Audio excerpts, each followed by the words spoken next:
ഡൽഹിയിൽ ആദ്യത്തെ metro rail എപ്പോഴാണ്, ഏത് രണ്ട് സ്റ്റേഷനുകൾക്കിടയിലാണ് ഓടിയത്? 2002 ഡിസംബർ 25-ന് പിസ് ഹസാരിക്കും ഷാഹ്ദാരയ്ക്കുമിടയിൽ. 2002 ഡിസംബർ 25-ന് അന്നത്തെ പ്രധാനമന്ത്രി അടൽ ബിഹാരി വാജ്പേയി ഡൽഹി മെട്രോയുടെ ആദ്യ റൂട്ട് ഉദ്ഘാടനം ചെയ്തു. പിസ് ഹസാരി മുതൽ ഷാഹ്ദാര വരെയുള്ള ഈ റൂട്ട് ഡൽഹിയിലെ പൊതുഗതാഗത ചരിത്രത്തിലെ ഒരു സുപ്രധാന നാഴികക്കല്ലായിരുന്നു. തലസ്ഥാന നഗരിയുടെ ഗതാഗത സംവിധാനത്തെ ഇത് മാറ്റിമറിച്ചു. ഇന്ത്യയിൽ ആദ്യത്തെ വ്യോമയാനം എപ്പോഴാണ്, ഏത് രണ്ട് സ്ഥലങ്ങൾക്കിടയിലാണ് നടന്നത്? 1911-ൽ അലഹബാദിനും പ്രയാഗ് രാജ് നൈനിക്കുമിടയിൽ. ഇന്ത്യയിലെ ആദ്യത്തെ വ്യോമയാനം 1911-ൽ പ്രയാഗ് രാജ്, അലഹബാദ് മുതൽ നൈനി വരെ നടന്നു. ഇത് തപാൽ സേവനത്തിനായി ഉപയോഗിച്ച ഒരു ചരിത്രപരമായ വിമാനയാത്രയായിരുന്നു. ഇന്ത്യൻ വ്യോമയാന ചരിത്രത്തിലെ സുപ്രധാനമായ ഈ സംഭവം രാജ്യത്തെ വ്യോമയാന മേഖലയുടെ തുടക്കമായി അടയാളപ്പെടുത്തുന്നു. എയർ ഇന്ത്യയും ഇന്ത്യൻ എയർലൈൻസും എപ്പോഴാണ് ലയിച്ചത്? ലയിപ്പിച്ച സ്ഥാപനത്തിന്റെ പേരെന്തായിരുന്നു? 2007 ഓഗസ്റ്റ് 27-ന് Indian National Aviation Company Limited NACIL. 2007 August 27-നാണ് ഇന്ത്യയുടെ രണ്ട് പ്രധാന പൊതുമേഖലാ വിമാനക്കമ്പനികളായ എയർ ഇന്ത്യയും ഇന്ത്യൻ എയർലൈൻസും ലയിച്ചത്. ഈ ലയനം Indian National Aviation Company Limited NACIL എന്ന പുതിയ സ്ഥാപനത്തിന് രൂപം നൽകി. ആഗോള വിപണിയിൽ കൂടുതൽ മത്സരക്ഷമത കൈവരിക്കുക എന്നതായിരുന്നു ഈ നീക്കത്തിന്റെ പ്രധാന ലക്ഷ്യം.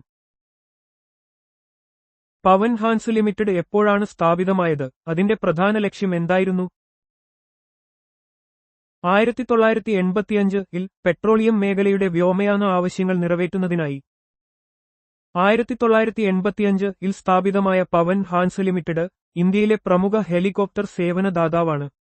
രാജ്യത്തെ പെട്രോളിയം മേഖലയുടെ വ്യോമയാന ആവശ്യങ്ങൾ നിറവേറ്റുക എന്നതായിരുന്നു ഇതിന്റെ പ്രാഥമിക ലക്ഷ്യം.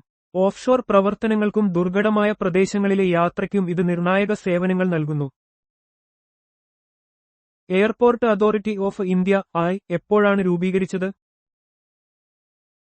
1995 ഏപ്രിൽ 1-ന്.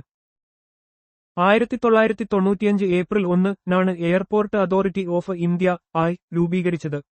ഇത് ഇന്റർനാഷണൽ എയർപോർട്ട്സ് അതോറിറ്റി ഓഫ് ഇന്ത്യയെയും നാഷണൽ എയർപോർട്ട്സ് അതോറിറ്റിയെയും സംയോജിപ്പിച്ചാണ് രൂപീകരിച്ചത്. ഇന്ത്യയിലെ സിവിൽ എയർഫീൽഡുകളുടെയും എയർ ട്രാഫിക് സേവനങ്ങളുടെയും മാനേജ്മെന്റിനും വികസനത്തിനും ഉത്തരവാദിയാണ്. ഇന്ത്യയിലെ ആദ്യത്തെ പൊതു സ്വകാര്യ പങ്കാളിത്ത PPP മാതൃകയിൽ വികസിപ്പിച്ച ഗ്രീൻഫീൽഡ് വിമാനത്താവളം ഏതാണ്? കൊച്ചി അന്താരാഷ്ട്ര വിമാനത്താവളം, കൊച്ചി. പൊതു സ്വകാര്യ പങ്കാളിത്ത PPP മാതൃകയിൽ ഇന്ത്യയിൽ വികസിപ്പിച്ച ആദ്യത്തെ ഗ്രീൻഫീൽഡ് വിമാനത്താവളമാണ് കൊച്ചി അന്താരാഷ്ട്ര വിമാനത്താവളം. ഇത് പ്രാദേശിക പങ്കാളിത്തത്തോടെ വിജയകരമായി പ്രവർത്തിക്കുന്ന ഒരു മാതൃകയാണ്. ലോകത്തിലെ ആദ്യത്തെ പൂർണ്ണമായും സൗരോർജ്ജത്തിൽ പ്രവർത്തിക്കുന്ന വിമാനത്താവളം എന്ന പ്രത്യേകതയും ഇതിനുണ്ട്. ന്യൂഡൽഹി, മുംബൈ, കൊൽക്കത്ത എന്നിവിടങ്ങളിലെ പ്രധാന അന്താരാഷ്ട്ര വിമാനത്താവളങ്ങളുടെ പേരുകൾ പറയുക. ഇന്ദിരാഗാന്ധി അന്താരാഷ്ട്ര വിമാനത്താവളം, ന്യൂഡൽഹി. ഛത്രപതി ശിവാജി അന്താരാഷ്ട്ര വിമാനത്താവളം, മുംബൈ. നേതാജി സുഭാഷ് ചന്ദ്രബോസ് അന്താരാഷ്ട്ര വിമാനത്താവളം, കൊൽക്കത്ത. ഇന്ത്യയിലെ ഏറ്റവും പ്രധാനപ്പെട്ട 3 മെട്രോ നഗരങ്ങളിലെ പ്രധാന അന്താരാഷ്ട്ര വിമാനത്താവളങ്ങളാണിവ. ഡൽഹിയിലെ ഇന്ദിരാഗാന്ധി വിമാനത്താവളം, മുംബൈയിലെ ഛത്രപതി ശിവാജി വിമാനത്താവളം, കൊൽക്കത്തയിലെ നേതാജി സുഭാഷ് ചന്ദ്രബോസ് വിമാനത്താവളം എന്നിവ രാജ്യത്തിന്റെ സാമ്പത്തിക, സാമൂഹിക, സാംസ്കാരിക കേന്ദ്രങ്ങളെ ലോകവുമായി ബന്ധിപ്പിക്കുന്നു. ആഭ്യന്തര ജലഗതാഗതം പ്രോത്സാഹിപ്പിക്കുന്നതിനായി ഇന്ത്യൻ സർക്കാർ എത്ര ജലപാതകളെ ദേശീയ ജലപാതകളായി നിശ്ചയിച്ചിട്ടുണ്ട്? 111. ആഭ്യന്തര ജലഗതാഗതം പ്രോത്സാഹിപ്പിക്കുന്നതിനും ചരക്ക് നീക്കം സുഗമമാക്കുന്നതിനും വേണ്ടി ഇന്ത്യൻ സർക്കാർ 111 ജലപാതകളെ ദേശീയ ജലപാതകളായി നിശ്ചയിച്ചിട്ടുണ്ട്. 2016-ലെ ദേശീയ ജലപാത നിയമപ്രകാരമാണ് ഈ ജലപാതകൾക്ക് ദേശീയ പദവി നൽകിയത്. ഇത് ചെലവ് കുറഞ്ഞതും പരിസ്ഥിതി സൗഹൃദവുമായ ഗതാഗതമാർഗം എന്ന നിലയിൽ പ്രാധാന്യമർഹിക്കുന്നു. ദേശീയ ജലപാത 1 NW1 ഏത് സ്ഥലങ്ങളെയാണ് ബന്ധിപ്പിക്കുന്നത്? ഏതു വർഷമാണ് ഇത് സ്ഥാപിച്ചത്? പ്രയാഗ് രാജ് ഹൽദിയ 1986-ൽ സ്ഥാപിച്ചു. ഇന്ത്യയിലെ ഏറ്റവും പ്രധാനപ്പെട്ട ദേശീയ ജലപാതയാണ് ദേശീയ ജലപാത 1 NW1. ഇത് ഗംഗാ ഭാഗീരഥി ഹൂഗ്ലി നദി വ്യവസ്ഥയിലൂടെ പ്രയാഗ് രാജിനെയും അലഹബാദ്, ഹൽദിയെയും ബന്ധിപ്പിക്കുന്നു. 1986 സ്ഥാപിച്ച ഈ ജലപാത ഏകദേശം 1620 കിലോമീറ്റർ നീളമുള്ളതാണ്. ദേശീയ ജലപാത 2 NW2 ഏത് നദിയുമായി ബന്ധപ്പെട്ടിരിക്കുന്നു? അത് എപ്പോഴാണ് സ്ഥാപിക്കപ്പെട്ടത്? ബ്രഹ്മപുത്ര നദി 1988 സ്ഥാപിക്കപ്പെട്ടു. ദേശീയ ജലപാത 2 NW2 ബ്രഹ്മപുത്ര നദിയിൽ ദുബ്രി മുതൽ സാദിയ വരെ വ്യാപിച്ചുകിടക്കുന്നു. 1988 സ്ഥാപിക്കപ്പെട്ട ഇത് വടക്കുകിഴക്കൻ ഇന്ത്യയിലെ പ്രധാന ജലഗതാഗത മാർഗങ്ങളിലൊന്നാണ്. ചരക്ക് നീക്കത്തിനും പ്രാദേശിക വാണിജ്യത്തിനും ഇത് വലിയ സംഭാവന നൽകുന്നു. ഏറ്റവും ദൈർഘ്യമേറിയ ഉൾനാടൻ ജലപാതകളുള്ള ഇന്ത്യൻ സംസ്ഥാനം ഏതാണ്? ഉത്തർപ്രദേശ്. ഉത്തർപ്രദേശിനാണ് ഇന്ത്യയിൽ ഏറ്റവും ദൈർഘ്യമേറിയ ഉൾനാടൻ ജലപാതകളുള്ളത്. ഗംഗ, യമുന, ഗാഗ്ര തുടങ്ങിയ നദികളും കനാലുകളും ഈ സംസ്ഥാനത്തെ ജലഗതാഗതത്തിന് പ്രധാന പങ്ക് വഹിക്കുന്നു. ഇത് ചരക്ക് നീക്കത്തിനും യാത്രയ്ക്കും പരമ്പരാഗതമായി ഉപയോഗിക്കപ്പെടുന്നു.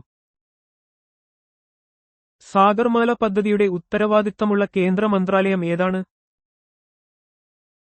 ഷിപ്പിംഗ് മന്ത്രാലയം, ഇപ്പോൾ തുറമുഖം, ഷിപ്പിംഗ്, ജലപാത മന്ത്രാലയം. സാഗർമാല പദ്ധതിക്ക് ചുക്കാൻ പിടിക്കുന്നത് തുറമുഖം, ഷിപ്പിംഗ്, ജലപാത മന്ത്രാലയമാണ്. ഇന്ത്യയിലെ തുറമുഖ വികസനവും തീരദേശ മേഖലയിലെ അടിസ്ഥാന സൗകര്യ വികസനവും ലക്ഷ്യമിട്ടുള്ള ഒരു പ്രധാന പദ്ധതിയാണിത്.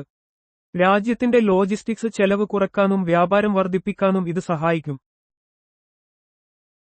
ഇന്ത്യയുടെ വ്യാപാരത്തിന്റെ എത്ര ശതമാനം മൂല്യത്തിലും അളവിലും സമുദ്ര ഗതാഗതത്തിലൂടെയാണ് നടക്കുന്നത്? മൂല്യത്തിന്റെ 95%, അളവിന്റെ 70%. ഇന്ത്യയുടെ മൊത്തം വ്യാപാരത്തിന്റെ വലിയൊരു ഭാഗം സമുദ്ര ഗതാഗതത്തെ ആശ്രയിച്ചിരിക്കുന്നു. മൂല്യത്തിന്റെ 95%, അളവിന്റെ 70% തുറമുഖങ്ങളിലൂടെയാണ് കൈകാര്യം ചെയ്യുന്നത്. രാജ്യത്തിന്റെ സാമ്പത്തിക വളർച്ചയ്ക്കും അന്താരാഷ്ട്ര വ്യാപാരത്തിനും ഇത് ഒരു നിർണായക ഘടകമാണ്. ഇന്ത്യയിലെ ഏത് തുറമുഖമാണ് ഒരു വേലിയേറ്റ തുറമുഖമായി അറിയപ്പെടുന്നത്? ഇന്ത്യയുടെ അസംസ്കൃത എണ്ണ ഇറക്കുമതിയുടെ ഒരു പ്രധാന ഭാഗം കൈകാര്യം ചെയ്യുന്നത്? ഗുജറാത്തിലെ കണ്ട്ല തുറമുഖം, ദീനദയാൽ തുറമുഖം. ഗുജറാത്തിലെ കണ്ട്ല തുറമുഖം, ഇപ്പോൾ ദീനദയാൽ തുറമുഖം, ഒരു പ്രധാന വേലിയേറ്റ തുറമുഖമാണ്. ഇന്ത്യയുടെ അസംസ്കൃത എണ്ണ ഇറക്കുമതിയുടെ വലിയൊരു ഭാഗം ഈ തുറമുഖത്തിലൂടെയാണ് നടക്കുന്നത്. പടിഞ്ഞാറൻ ഇന്ത്യയുടെ വ്യാവസായിക ആവശ്യങ്ങൾ നിറവേറ്റുന്നതിൽ ഇത് ഒരു പ്രധാന പങ്ക് വഹിക്കുന്നു. ഇന്ത്യയിലെ ഏറ്റവും പഴക്കമുള്ള ആധുനിക പ്രകൃതിദത്ത തുറമുഖങ്ങളിൽ ഒന്ന് ഏതാണ്? മുംബൈ തുറമുഖം. മുംബൈ തുറമുഖം ഇന്ത്യയിലെ ഏറ്റവും പഴക്കമുള്ളതും പ്രധാനപ്പെട്ടതുമായ പ്രകൃതിദത്ത തുറമുഖങ്ങളിൽ ഒന്നാണ്. മുംബൈ നഗരത്തിന്റെ പടിഞ്ഞാറൻ തീരത്ത് സ്ഥിതി ചെയ്യുന്ന ഇത് രാജ്യത്തിന്റെ സാമ്പത്തിക തലസ്ഥാനത്തിന്റെ പ്രധാന കവാടങ്ങളിലൊന്നാണ്. ബ്രിട്ടീഷ് ഭരണകാലം മുതൽ ഇത് ഒരു പ്രധാന വാണിജ്യ കേന്ദ്രമായി വർത്തിക്കുന്നു. ഇന്ത്യയിലെ ഏറ്റവും വലിയ കണ്ടെയ്നർ തുറമുഖം ഏതാണ്? Jawaharlal Nehru port trust, JNPT, നവാഷേവ തുറമുഖം, മഹാരാഷ്ട്ര.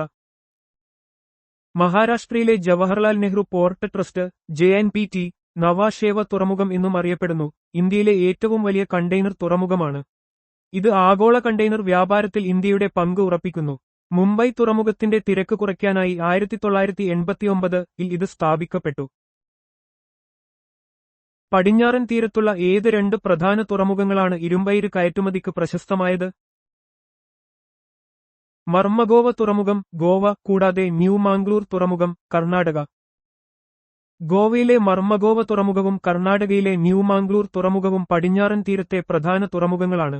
ഇരുമ്പയിര് കയറ്റുമതിക്ക് ഇവ ഏറെ പ്രശസ്തമാണ്. പശ്ചിമഘട്ടത്തിലെ ധാതു സമ്പന്നമായ പ്രദേശങ്ങളിൽ നിന്നുള്ള അയിരുകൾ ഈ തുറമുഖങ്ങളിലൂടെയാണ് പ്രധാനമായും കയറ്റി അയക്കുന്നത്. അറബിക്കടലിന്റെ റാണി എന്നറിയപ്പെടുന്നതും വെല്ലിംഗൺ ദ്വീപിൽ സ്ഥിതി ചെയ്യുന്നതുമായ തുറമുഖം ഏതാണ്? കൊച്ചി തുറമുഖം, കേരളം. കേരളത്തിലെ കൊച്ചി തുറമുഖം അറബിക്കടലിന്റെ റാണി എന്നറിയപ്പെടുന്നു. വെല്ലിംഗൺ ദ്വീപിൽ സ്ഥിതി ചെയ്യുന്ന ഇത് സ്വാഭാവികമായ ഒരു വലിയ തുറമുഖമാണ്. ഇന്ത്യയുടെ പടിഞ്ഞാറൻ തീരത്തെ ഏറ്റവും പ്രധാനപ്പെട്ട തുറമുഖങ്ങളിലൊന്നാണിത്. പ്രത്യേകിച്ച് ചരക്ക് നീക്കത്തിനും ടൂറിസത്തിനും ഇത് വലിയ സംഭാവന നൽകുന്നു. ഇന്ത്യയിലെ ഏറ്റവും പഴക്കമുള്ള കൃത്രിമ തുറമുഖം ഏതാണ്? ചെന്നൈ തുറമുഖം, തമിഴ്നാട്. തമിഴ്നാട്ടിലെ ചെന്നൈ തുറമുഖമാണ് ഇന്ത്യയിലെ ഏറ്റവും പഴക്കമുള്ള കൃത്രിമ തുറമുഖം. 1881 തുറന്ന ഇത് കിഴക്കൻ തീരത്തെ ഒരു പ്രധാന വാണിജ്യ കേന്ദ്രമാണ്. ഇന്ത്യയുടെ കിഴക്കൻ തീരത്തു നിന്നുള്ള ചരക്ക് നീക്കത്തിനും കണ്ടെയ്നർ ഗതാഗതത്തിനും ഇത് നിർണായക പങ്ക് വഹിക്കുന്നു. ചെന്നൈ തുറമുഖത്തിലെ തിരക്ക് കുറയ്ക്കുന്നതിനായി നിർമ്മിച്ച ഇന്ത്യയിലെ ആദ്യത്തെ പ്രധാന സ്വകാര്യ തുറമുഖം ഏതാണ്? എണ്ണൂർ തുറമുഖം, കാമരാജർ തുറമുഖം, തമിഴ്നാട്. എണ്ണൂർ തുറമുഖം കാമരാജർ തുറമുഖം എന്നും അറിയപ്പെടുന്നു. ചെന്നൈ തുറമുഖത്തിലെ തിരക്ക് കുറയ്ക്കുന്നതിനായി സ്ഥാപിച്ച ഇന്ത്യയിലെ ആദ്യത്തെ പ്രധാന സ്വകാര്യ തുറമുഖമാണിത്. തമിഴ്നാട്ടിൽ സ്ഥിതി ചെയ്യുന്ന ഇത് പൊതു സ്വകാര്യ പങ്കാളിത്ത മാതൃകയിൽ പ്രവർത്തിക്കുന്നു. ദക്ഷിണേന്ത്യയിലെ ഏത് തുറമുഖമാണ് അമേരിക്കൻ ഐക്യനാടുകളിലേക്ക് നേരിട്ടുള്ള പ്രതിവാര കണ്ടെയ്നർ സേവനം നൽകുന്നത്? ഇത് ഗൾഫ് ഓഫ് മാന്നാറിൽ സ്ഥിതി ചെയ്യുന്നു. വി.ഒ. ചിദംബരനാർ തുറമുഖം, തൂത്തുക്കുടി തുറമുഖം, തമിഴ്നാട്. വി.ഒ. ചിദംബരനാർ തുറമുഖം, മുമ്പ് തൂത്തുക്കുടി തുറമുഖം, തമിഴ്നാട്ടിലെ ഗൾഫ് ഓഫ് മാന്നാറിൽ സ്ഥിതി ചെയ്യുന്നു. ഇന്ത്യയുടെ കിഴക്കൻ തീരത്തെ പ്രധാന തുറമുഖങ്ങളിലൊന്നാണിത്. കൂടാതെ അമേരിക്കൻ ഐക്യനാടുകളിലേക്ക് നേരിട്ടുള്ള പ്രതിവാര കണ്ടെയ്നർ സേവനം നൽകുന്നതിലൂടെ വ്യാപാരത്തിന് വലിയ സംഭാവന നൽകുന്നു. ഇന്ത്യയിലെ ഏറ്റവും ആഴമേറിയ കൃത്രിമ തുറമുഖം ഏതാണ്? വിശാഖപട്ടണം തുറമുഖം, ആന്ധ്രാപ്രദേശ്. വിശാഖപട്ടണം തുറമുഖം ആന്ധ്രാപ്രദേശിൽ സ്ഥിതി ചെയ്യുന്നു. ഇത് ഇന്ത്യയിലെ ഏറ്റവും ആഴമേറിയ കൃത്രിമ തുറമുഖമാണ്. കൂടാതെ രാജ്യത്തിന്റെ കിഴക്കൻ തീരത്തെ പ്രധാന വ്യാപാര കേന്ദ്രങ്ങളിലൊന്നുമാണ്. സ്വതന്ത്ര ഇന്ത്യയിൽ കിഴക്കൻ തീരത്ത് കമ്മീഷൻ ചെയ്ത ആദ്യത്തെ പ്രധാന തുറമുഖം ഏതായിരുന്നു? പാരദ്വീപ് തുറമുഖം, ഒഡീഷ. പാരദ്വീപ് തുറമുഖം ഒഡീഷയിൽ സ്ഥിതി ചെയ്യുന്നു. സ്വതന്ത്ര ഇന്ത്യയിൽ കിഴക്കൻ തീരത്ത് കമ്മീഷൻ ചെയ്ത ആദ്യത്തെ പ്രധാന തുറമുഖമാണിത്. കൂടാതെ ഇരുമ്പയിര്, കൽക്കരി തുടങ്ങിയവയുടെ കയറ്റുമതിയിൽ ഇത് ഒരു പ്രധാന പങ്ക് വഹിക്കുന്നു. ഇന്ത്യയിലെ ഏക നദീതീര പ്രധാന തുറമുഖം ഏതാണ്? 2020-ൽ അതിന് എന്തു പേര് നൽകി? കൊൽക്കത്ത തുറമുഖം, ഹാൽദിയ ഉൾപ്പെടെ 2020-ൽ ശ്യാമപ്രസാദ് മുഖർജി തുറമുഖം എന്ന് പുനർനാമകരണം ചെയ്തു. കൊൽക്കത്ത തുറമുഖം ഹൂഗ്ലി നദിയിൽ സ്ഥിതി ചെയ്യുന്ന ഇന്ത്യയിലെ ഏക പ്രധാന നദീതീര തുറമുഖമാണ്. 2020-ൽ ഇത് ശ്യാമപ്രസാദ് മുഖർജി തുറമുഖം എന്ന് പുനർനാമകരണം ചെയ്യപ്പെട്ടു. ഹാൽദിയ ഡോക്ക് കോംപ്ലക്സ് ഇതിന്റെ ഭാഗമാണ്. ഇന്ത്യയുടെ തീരദേശത്തിന്റെ നീളം എത്രയാണ്? അതിൽ എത്ര പ്രധാന തുറമുഖങ്ങൾ സ്ഥിതി ചെയ്യുന്നു? 7516.6 കിലോമീറ്റർ, 12 പ്രധാന തുറമുഖങ്ങൾ. ഇന്ത്യക്ക് 7516.6 കിലോമീറ്റർ നീളമുള്ള ഒരു വലിയ തീരദേശമുണ്ട്. ഇത് ഉപദ്വീപിന്റെ തന്ത്രപരമായ പ്രാധാന്യം എടുത്തുകാണിക്കുന്നു. ഈ തീരപ്രദേശത്ത് 12 പ്രധാന തുറമുഖങ്ങൾ പ്രവർത്തിക്കുന്നു. ഇത് രാജ്യത്തിന്റെ വാണിജ്യ, വ്യാപാര ആവശ്യങ്ങൾ നിറവേറ്റുന്നു. ഇന്ത്യയിലെ 13ാമത്തെ പ്രധാന തുറമുഖം എവിടെ സ്ഥാപിക്കാനാണ് അംഗീകാരം ലഭിച്ചത്? വധാവൻ, മഹാരാഷ്ട്ര. ഇന്ത്യയുടെ 13ാമത്തെ പ്രധാന തുറമുഖമായി മഹാരാഷ്ട്രയിലെ വധാവൻ തുറമുഖത്തിന് അംഗീകാരം ലഭിച്ചിട്ടുണ്ട്. ഈ പുതിയ തുറമുഖം രാജ്യത്തിന്റെ വളരുന്ന വ്യാപാര ആവശ്യങ്ങൾ നിറവേറ്റുന്നതിനും നിലവിലുള്ള തുറമുഖങ്ങളിലെ തിരക്ക് കുറയ്ക്കുന്നതിനും സഹായിക്കും. ഗുജറാത്തിലെ ഏത് പ്രധാന തുറമുഖമാണ് സ്വതന്ത്ര വ്യാപാര മേഖലയായി പ്രഖ്യാപിച്ചിരിക്കുന്നത്? കാണ്ഡ്ല തുറമുഖം, ദീൻദയാൽ തുറമുഖം. കാണ്ഡ്ല തുറമുഖം, ദീൻദയാൽ തുറമുഖം എന്നും അറിയപ്പെടുന്നു. ഗുജറാത്തിലെ കച്ച് ഉൾക്കടലിൽ സ്ഥിതി ചെയ്യുന്നു.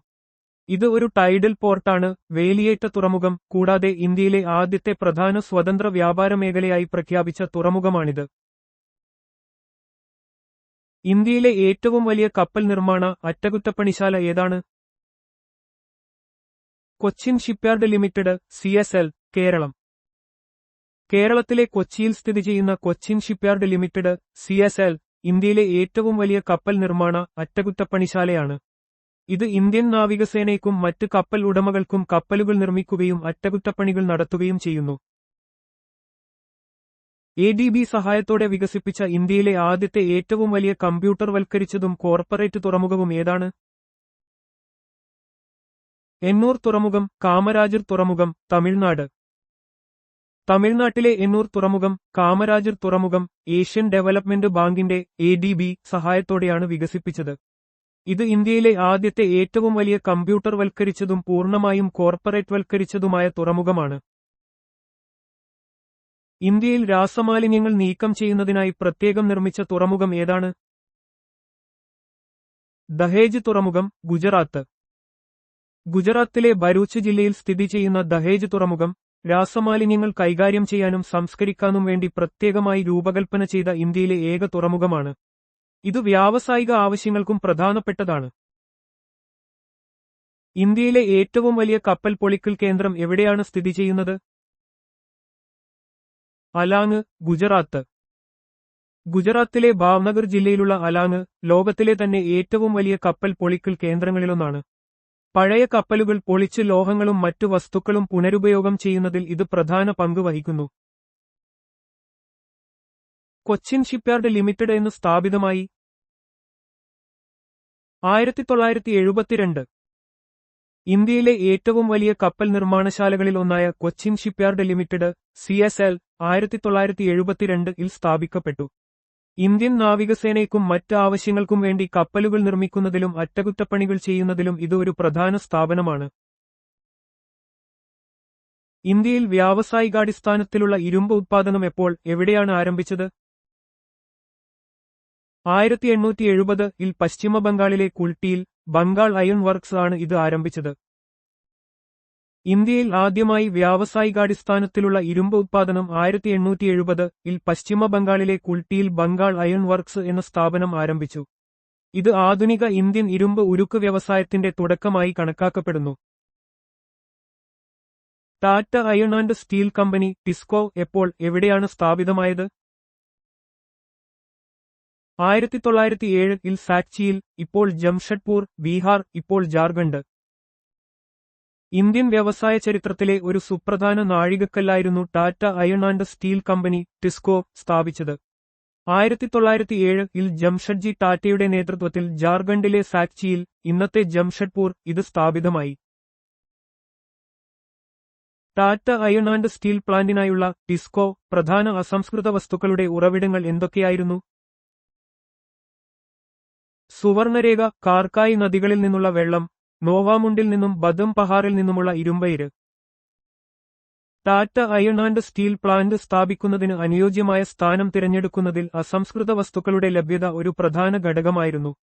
സുവർണരേഖ, കാർക്കായി നദികളിൽ നിന്ന് വെള്ളവും നോവാമുണ്ടിയും ബദം പഹാറും പോലുള്ള അടുത്തുള്ള സ്ഥലങ്ങളിൽ നിന്ന് ഇരുമ്പയിരും എളുപ്പത്തിൽ ലഭ്യമായിരുന്നു. ടിസ്കോ പിഗ് അയൺ സ്റ്റീൽ ഉത്പാദനം എപ്പോൾ ആരംഭിച്ചു? പിഗ് അയൺ ഉത്പാദനം 1911 സ്റ്റീൽ ഉത്പാദനം 1912 ആരംഭിച്ചു. 1907 സ്ഥാപിക്കപ്പെട്ട Tata Iron and Steel Company ചുരുങ്ങിയ സമയത്തിനുള്ളിൽ ഉത്പാദനം ആരംഭിച്ചു. 1911 പിഗ് അയൺ ഉത്പാദനവും അതിനുശേഷം 1912 സ്റ്റീൽ ഉത്പാദനവും കമ്പനി വിജയകരമായി തുടങ്ങി. ഇത് ഇന്ത്യയുടെ വ്യാവസായിക വളർച്ചയ്ക്ക് വലിയ സംഭാവന നൽകി. ഇന്ത്യയിൽ ഇരുമ്പ്, ഉരുക്ക് വ്യവസായങ്ങളുടെ ഏറ്റവും വലിയ കേന്ദ്രീകരണം ഏത് പ്രദേശത്താണ് കാണപ്പെടുന്നത്? ഛോട്ടാ നാഗ്പൂർ പീഠഭൂമി. ഇന്ത്യയിൽ ഇരുമ്പ്, ഉരുക്ക് വ്യവസായങ്ങൾ ഏറ്റവും കൂടുതൽ കേന്ദ്രീകരിച്ചിരിക്കുന്നത് ഛോട്ടാ നാഗ്പൂർ പീഠഭൂമിയിലാണ്. ഈ പ്രദേശത്ത് ഇരുമ്പയിര്, കൽക്കരി, ചുണ്ണാമ്പുകല്ല് തുടങ്ങിയ അസംസ്കൃത വസ്തുക്കൾ ധാരാളമായി ലഭ്യമായതാണ് ഇതിന് കാരണം. ടാറ്റ അയൺ ആൻഡ് സ്റ്റീൽ കമ്പനിക്കുള്ള ടിസ്കോ സ്ഥലം തിരഞ്ഞെടുത്തത് ആരാണ്? ജംഷഡ്ജി നുസർവാഞ്ചി ടാറ്റ. ഇന്ത്യൻ വ്യവസായത്തിന്റെ പിതാവായി അറിയപ്പെടുന്ന ജംഷഡ്ജി നുസർവാഞ്ചി ടാറ്റയാണ് Tata Iron and Steel Company സ്ഥാപിക്കുന്നതിനുള്ള സ്ഥലം തിരഞ്ഞെടുത്തത്. അസംസ്കൃത വസ്തുക്കളുടെ ലഭ്യതയും ഗതാഗത സൗകര്യങ്ങളും കണക്കിലെടുത്താണ് അദ്ദേഹം സാക്ചി തിരഞ്ഞെടുത്തത്. Indian Iron and Steel Company IISCO എപ്പോൾ, എവിടെയാണ് രൂപീകരിച്ചത്? 1918 പശ്ചിമ ബംഗാളിലെ ഹിരാപൂരിൽ, ബർൺപൂർ. ഇന്ത്യയിലെ ആദ്യകാല പ്രധാന ഇരുമ്പ് ഉരുക്ക് വ്യവസായശാലകളിൽ ഒന്നാണ് Indian Iron and Steel company ISCO. 1918 പശ്ചിമ ബംഗാളിലെ ഹിരാപൂർ, ഇന്നത്തെ ബർൺപൂർ എന്ന സ്ഥലത്താണ് ഇത് സ്ഥാപിതമായത്. മൈസൂർ ഇരുമ്പ് ഉരുക്ക് കമ്പനി മെസ്കോ എപ്പോഴാണ്, എവിടെയാണ് സ്ഥാപിക്കപ്പെട്ടത്, ആരാണ് അത് സ്ഥാപിച്ചത്? 1923 കർണാടകയിലെ ഭദ്രാവതിയിൽ സ്ഥാപിക്കപ്പെട്ടു. ദിവാൻ M. വിശ്വേശ്വരയ്യാണ് സ്ഥാപകൻ. മൈസൂർ ഇരുമ്പ് ഉരുക്ക് കമ്പനി മെസ്കോ 1923 കർണാടകയിലെ ഭദ്രാവതിയിലാണ് സ്ഥാപിതമായത്. ആധുനിക ഇന്ത്യയുടെ ശില്പികളിൽ ഒരാളായ ദിവാൻ M. വിശ്വേശ്വരയ്യാണ് ഇതിന് നേതൃത്വം നൽകിയത്. രാജ്യത്തിന്റെ വ്യാവസായിക വികസനത്തിൽ ഈ സംരംഭം നിർണായക പങ്ക് വഹിച്ചു. മൈസൂർ ഇരുമ്പ് ഉരുക്ക് കമ്പനി, മെസ്കോ വിശ്വേശ്വരയ്യ ഇരുമ്പ് ഉരുക്ക് ലിമിറ്റഡ്, വിഐഎസ്എൽ എന്ന് പുനർനാമകരണം ചെയ്തത് എപ്പോഴാണ്? 1976 ഫെബ്രുവരി 16. 1976 ഫെബ്രുവരി 16 മൈസൂർ ഇരുമ്പ് ഉരുക്ക് കമ്പനി, മെസ്കോ വിശ്വേശ്വരയ്യ ഇരുമ്പ് ഉരുക്ക് ലിമിറ്റഡ്, വിഐഎസ്എൽ എന്ന് പുനർനാമകരണം ചെയ്തത്. കമ്പനിയുടെ സ്ഥാപകനായ ദിവാൻ എം വിശ്വേശ്വരയ്യയോടുള്ള ആദരസൂചകമായാണ് ഈ പേരുമാറ്റം നടത്തിയത്. ഇന്ത്യയുടെ വ്യാവസായിക ചരിത്രത്തിലെ ഒരു പ്രധാന നാഴികക്കല്ലാണിത്. ഇന്ത്യയിലെ ആദ്യത്തെ അലോയ് സ്റ്റീൽ പ്ലാന്റ് ഏതായിരുന്നു? മൈസൂർ ഇരുമ്പ് ഉരുക്ക് കമ്പനി, മെസ്കോ വിശ്വേശ്വരയ്യ ഇരുമ്പ് ഉരുക്ക് ലിമിറ്റഡ്, വിഐഎസ്എൽ. മൈസൂർ ഇരുമ്പ് ഉരുക്ക് കമ്പനി, മെസ്കോ പിന്നീട് വിശ്വേശ്വരയ്യ ഇരുമ്പ് ഉരുക്ക് ലിമിറ്റഡ്, വിഐഎസ്എൽ എന്ന് പുനർനാമകരണം ചെയ്യപ്പെട്ടു. ഇന്ത്യയിലെ ആദ്യത്തെ അലോയ് സ്റ്റീൽ പ്ലാന്റാണ്. രാജ്യത്തിന്റെ വ്യാവസായിക വളർച്ചയിൽ, പ്രത്യേകിച്ച് ഉരുക്ക് വ്യവസായത്തിൽ ഇത് ഒരു പുതിയ അധ്യായം കുറിച്ചു. ഇരുമ്പ് ഉരുക്ക് വ്യവസായത്തെ പ്രോത്സാഹിപ്പിക്കുന്നതിനായി ഹിന്ദുസ്ഥാൻ സ്റ്റീൽ ലിമിറ്റഡ് (HSL) സ്ഥാപിച്ചത് എപ്പോഴാണ്? 1954. ഇന്ത്യയിലെ ഇരുമ്പ് ഉരുക്ക് വ്യവസായത്തിന്റെ വളർച്ച ലക്ഷ്യമിട്ട് 1954 ഹിന്ദുസ്ഥാൻ സ്റ്റീൽ ലിമിറ്റഡ് (HSL) സ്ഥാപിച്ചത്. ഇത് പൊതുമേഖലയിലെ വൻകിട ഉരുക്ക് നിർമ്മാണ യൂണിറ്റുകൾ സ്ഥാപിക്കുന്നതിനും നിയന്ത്രിക്കുന്നതിനും വേണ്ടിയുള്ള ഒരു പ്രധാന ചുവടുവയ്പായിരുന്നു. പിന്നീട് ഇത് steel authority of India limited (SAIL) ന്റെ ഭാഗമായി മാറി. ദുർഗാപൂർ സ്റ്റീൽ പ്ലാന്റ് സ്ഥാപിക്കുന്നതിന് ഇന്ത്യ ഏത് രാജ്യവുമായാണ് സഹകരിച്ചത്? ബ്രിട്ടൻ. ഇന്ത്യയുടെ രണ്ടാമത്തെ പഞ്ചവത്സര പദ്ധതിയുടെ ഭാഗമായി പശ്ചിമ ബംഗാളിലെ ദുർഗാപൂരിൽ സ്ഥാപിച്ച സ്റ്റീൽ പ്ലാന്റ് ബ്രിട്ടന്റെ സാങ്കേതിക സഹായത്തോടെയാണ് നിർമ്മിച്ചത്. ഇന്ത്യയുടെ വ്യാവസായിക വികസനത്തിൽ വിദേശ സഹകരണത്തിന്റെ ആദ്യകാല ഉദാഹരണങ്ങളിൽ ഒന്നാണിത്. റൂർക്കേല, ഭിലായ്, ബൊക്കാറോ സ്റ്റീൽ പ്ലാന്റുകൾ സ്ഥാപിക്കുന്നതിന് ഇന്ത്യ ഏതൊക്കെ രാജ്യങ്ങളുമായാണ് സഹകരിച്ചത്? റൂർക്കേല ജർമ്മനിയുമായി, ഭിലായ്, ബൊക്കാറോ എന്നിവ മുൻ സോവിയറ്റ് യൂണിയനുമായി. ഇന്ത്യയുടെ പ്രധാനപ്പെട്ട സ്റ്റീൽ പ്ലാന്റുകളായ റൂർക്കേല, ഒഡീഷ, ജർമ്മൻ സാങ്കേതിക സഹായത്തോടെയും ഭിലായ്, ഛത്തീസ്ഗഡ്, ബൊക്കാറോ, ജാർഖണ്ഡ് എന്നിവ മുൻ സോവിയറ്റ് യൂണിയന്റെ സഹായത്തോടെയുമാണ് സ്ഥാപിച്ചത്. രണ്ടാം പഞ്ചവത്സര പദ്ധതിയുടെ കാലഘട്ടത്തിൽ രാജ്യത്തിന്റെ വ്യാവസായിക അടിത്തറ ശക്തിപ്പെടുത്തുന്നതിൽ ഈ സഹകരണങ്ങൾ നിർണായക പങ്ക് വഹിച്ചു. ഇന്ത്യയിൽ സൂപ്പർ ഫോസ്ഫേറ്റ് വളം നിർമ്മിക്കുന്നതിനുള്ള ആദ്യത്തെ ഫാക്ടറി എവിടെയാണ്, എപ്പോഴാണ് സ്ഥാപിച്ചത്? തമിഴ്നാട്ടിലെ റാണിബേട്ടിൽ 1906. ഇന്ത്യയിലെ ആദ്യത്തെ സൂപ്പർ ഫോസ്ഫേറ്റ് വളം ഫാക്ടറി 1906 തമിഴ്നാട്ടിലെ റാണിബേട്ടിൽ സ്ഥാപിക്കപ്പെട്ടു. കാർഷിക ഉൽപ്പാദനം വർദ്ധിപ്പിക്കുന്നതിന് വളങ്ങളുടെ പ്രാധാന്യം തിരിച്ചറിഞ്ഞതിന്റെ ഒരു പ്രധാന ചുവടുവെപ്പായിരുന്നു ഇത്. ഇന്ത്യയിൽ സ്ഥാപിച്ച ആദ്യത്തെ അമോണിയ വളം ഫാക്ടറിയുടെ പേരെന്താണ്? അത് എവിടെയാണ് സ്ഥിതി ചെയ്തിരുന്നത്? മൈസൂർ കെമിക്കൽ ആൻഡ് ഫെർട്ടിലൈസർ, കർണാടകയിലെ ബാലേഗുളയിൽ 1937. ഇന്ത്യയിലെ ആദ്യത്തെ അമോണിയ വളം ഫാക്ടറിയായ മൈസൂർ കെമിക്കൽ ആൻഡ് ഫെർട്ടിലൈസർ 1937 കർണാടകയിലെ ബാലേഗുളയിൽ സ്ഥാപിതമായി. രാസവള ഉൽപ്പാദനത്തിൽ രാജ്യത്തിന്റെ സ്വയംപര്യാപ്തതയിലേക്കുള്ള ഒരു നിർണായക ചുവടുവെപ്പായിരുന്നു ഇത്. Fertilisers and chemicals Travancore limited (FACT) എപ്പോഴാണ്, എവിടെയാണ് സ്ഥാപിച്ചത്? കേരളത്തിലെ ഉദ്യോഗമണ്ഡലിൽ 1943. ഇന്ത്യയിലെ ആദ്യത്തെ രാസവള നിർമ്മാണശാലകളിൽ ഒന്നായ fertilisers and chemicals Travancore limited (FACT) 1943 കേരളത്തിലെ ഉദ്യോഗമണ്ഡലിൽ സ്ഥാപിക്കപ്പെട്ടു. സ്വാതന്ത്ര്യത്തിനു മുൻപ് തന്നെ തിരുവിതാംകൂർ ദിവാന്റെ ദീർഘവീക്ഷണത്തിന്റെ ഫലമായി ഇത് സ്ഥാപിക്കപ്പെട്ടു. കാർഷിക മേഖലയ്ക്ക് വളരെയധികം സംഭാവനകൾ നൽകി. ഫെർട്ടിലൈസർ കോർപ്പറേഷൻ ഓഫ് ഇന്ത്യ 1951 ഒരു പ്രധാന വളം പ്ലാന്റ് എവിടെയാണ് സ്ഥാപിച്ചത്? സിന്ദ്രി, ജാർഖണ്ഡ്. ഇന്ത്യയിലെ ആദ്യത്തെ വലിയ പൊതുമേഖലാ വളം ഫാക്ടറി 1951 ജാർഖണ്ഡിലെ സിന്ദ്രിയിൽ സ്ഥാപിതമായി. ഫെർട്ടിലൈസർ കോർപ്പറേഷൻ ഓഫ് ഇന്ത്യയുടെ കീഴിൽ സ്ഥാപിച്ച ഈ പ്ലാന്റ് രാജ്യത്തിന്റെ കാർഷിക ഉൽപ്പാദന ശേഷി വർദ്ധിപ്പിക്കുന്നതിൽ ഒരു പ്രധാന പങ്ക് വഹിച്ചു. ഏതുതരം രാസവളത്തിനാണ് ഇന്ത്യ പൂർണ്ണമായും ഇറക്കുമതിയെ ആശ്രയിക്കുന്നത്? പൊട്ടാഷ് വളം. ഇന്ത്യക്ക് പൊട്ടാഷ് അയിരിന്റെ ആഭ്യന്തര ശേഖരമില്ലാത്തതിനാൽ പൊട്ടാഷ് വളങ്ങൾക്കായി രാജ്യം പൂർണ്ണമായും ഇറക്കുമതിയെ ആശ്രയിക്കുന്നു. സസ്യങ്ങളുടെ വളർച്ചയ്ക്ക് അത്യാവശ്യമായ ഒരു പോഷകമാണ് പൊട്ടാസ്യം. ഇത് സാധാരണയായി മ്യൂറിയേറ്റ് ഓഫ് പൊട്ടാഷ് മോപ്പ് എന്ന രൂപത്തിൽ ഉപയോഗിക്കുന്നു. ഇന്ത്യയിൽ ഏറ്റവും കൂടുതൽ ഉപയോഗിക്കുന്ന രാസവളം ഏതാണ്? നൈട്രജൻ വളം. ഇന്ത്യയിൽ ഏറ്റവും കൂടുതൽ ഉപയോഗിക്കുന്ന രാസവളമാണ് നൈട്രജൻ വളം. യൂറിയ, അമോണിയം സൾഫേറ്റ് തുടങ്ങിയ രൂപങ്ങളിൽ ഇവ കാർഷിക വിളകളുടെ വളർച്ചയ്ക്ക് അത്യന്താപേക്ഷിതമായ നൈട്രജൻ നൽകുന്നു. ഇത് രാജ്യത്തിന്റെ കാർഷിക ഉൽപ്പാദനത്തിൽ നിർണായക പങ്ക് വഹിക്കുന്നു. ഉത്തർപ്രദേശിൽ സ്ഥിതി ചെയ്യുന്ന 2 വാതകാധിഷ്ഠിത വളം ഫാക്ടറികളുടെ പേര് പറയുക. ഷാജഹാൻപൂർ, ജഗദീഷ്പൂർ. ഉത്തർപ്രദേശിലെ പ്രധാന വാതക അധിഷ്ഠിത വളം ഫാക്ടറികളാണ് ഷാജഹാൻപൂരും ജഗദീഷ്പൂരും. രാജ്യത്തിന്റെ കാർഷിക ഉൽപ്പാദനത്തിന് ഈ ഫാക്ടറികൾ വളരെയധികം സംഭാവന നൽകുന്നു. പ്രകൃതിവാതകം അസംസ്കൃത വസ്തുവായി ഉപയോഗിച്ചാണ് ഇവിടെ വളം ഉത്പാദിപ്പിക്കുന്നത്. കൃഷക ഭാരതി കോ ഓപ്പറേറ്റീവ് ലിമിറ്റഡിന്റെ ക്രിബക്കോ വാതക അധിഷ്ഠിത യൂറിയ അമോണിയ പ്ലാന്റ് എവിടെയാണ് സ്ഥിതി ചെയ്യുന്നത്? Hazira, Gujarat. Krishak Bharati cooperative limited KRIBHCO ഇന്ത്യയിലെ പ്രമുഖ വളം സഹകരണ സ്ഥാപനമാണ്. ഗുജറാത്തിലെ ഹസീറയിൽ സ്ഥിതി ചെയ്യുന്ന ഇവരുടെ പ്ലാന്റ് രാജ്യത്തെ യൂറിയ ഉൽപ്പാദനത്തിൽ നിർണായക പങ്ക് വഹിക്കുന്നു. കർഷകർക്ക് മിതമായ നിരക്കിൽ വളം ലഭ്യമാക്കുക എന്നതാണ് ഇവരുടെ പ്രധാന ലക്ഷ്യം. 2020 മുതൽ 2021 വരെ വർഷത്തിൽ ഹെക്ടറിന് ഏറ്റവും കൂടുതൽ വളം ഉപയോഗിച്ച ഇന്ത്യൻ സംസ്ഥാനം ഏതാണ്? പഞ്ചാബ്. 2020 മുതൽ 2021 വരെ വർഷത്തിലെ കണക്കുകൾ പ്രകാരം ഹെക്ടറിന് ഏറ്റവും കൂടുതൽ വളം ഉപയോഗിച്ച സംസ്ഥാനം പഞ്ചാബാണ്. തീവ്രമായ കൃഷിരീതികൾ, പ്രത്യേകിച്ച് ഗോതമ്പ്, നെല്ല് എന്നിവയുടെ കൃഷിരീതികളാണ് പഞ്ചാബിൽ വളം ഉപയോഗം കൂടാൻ പ്രധാന കാരണം. ഇത് മണ്ണിന്റെ ആരോഗ്യത്തെക്കുറിച്ചുള്ള ആശങ്കകൾക്കും കാരണമാകുന്നുണ്ട്.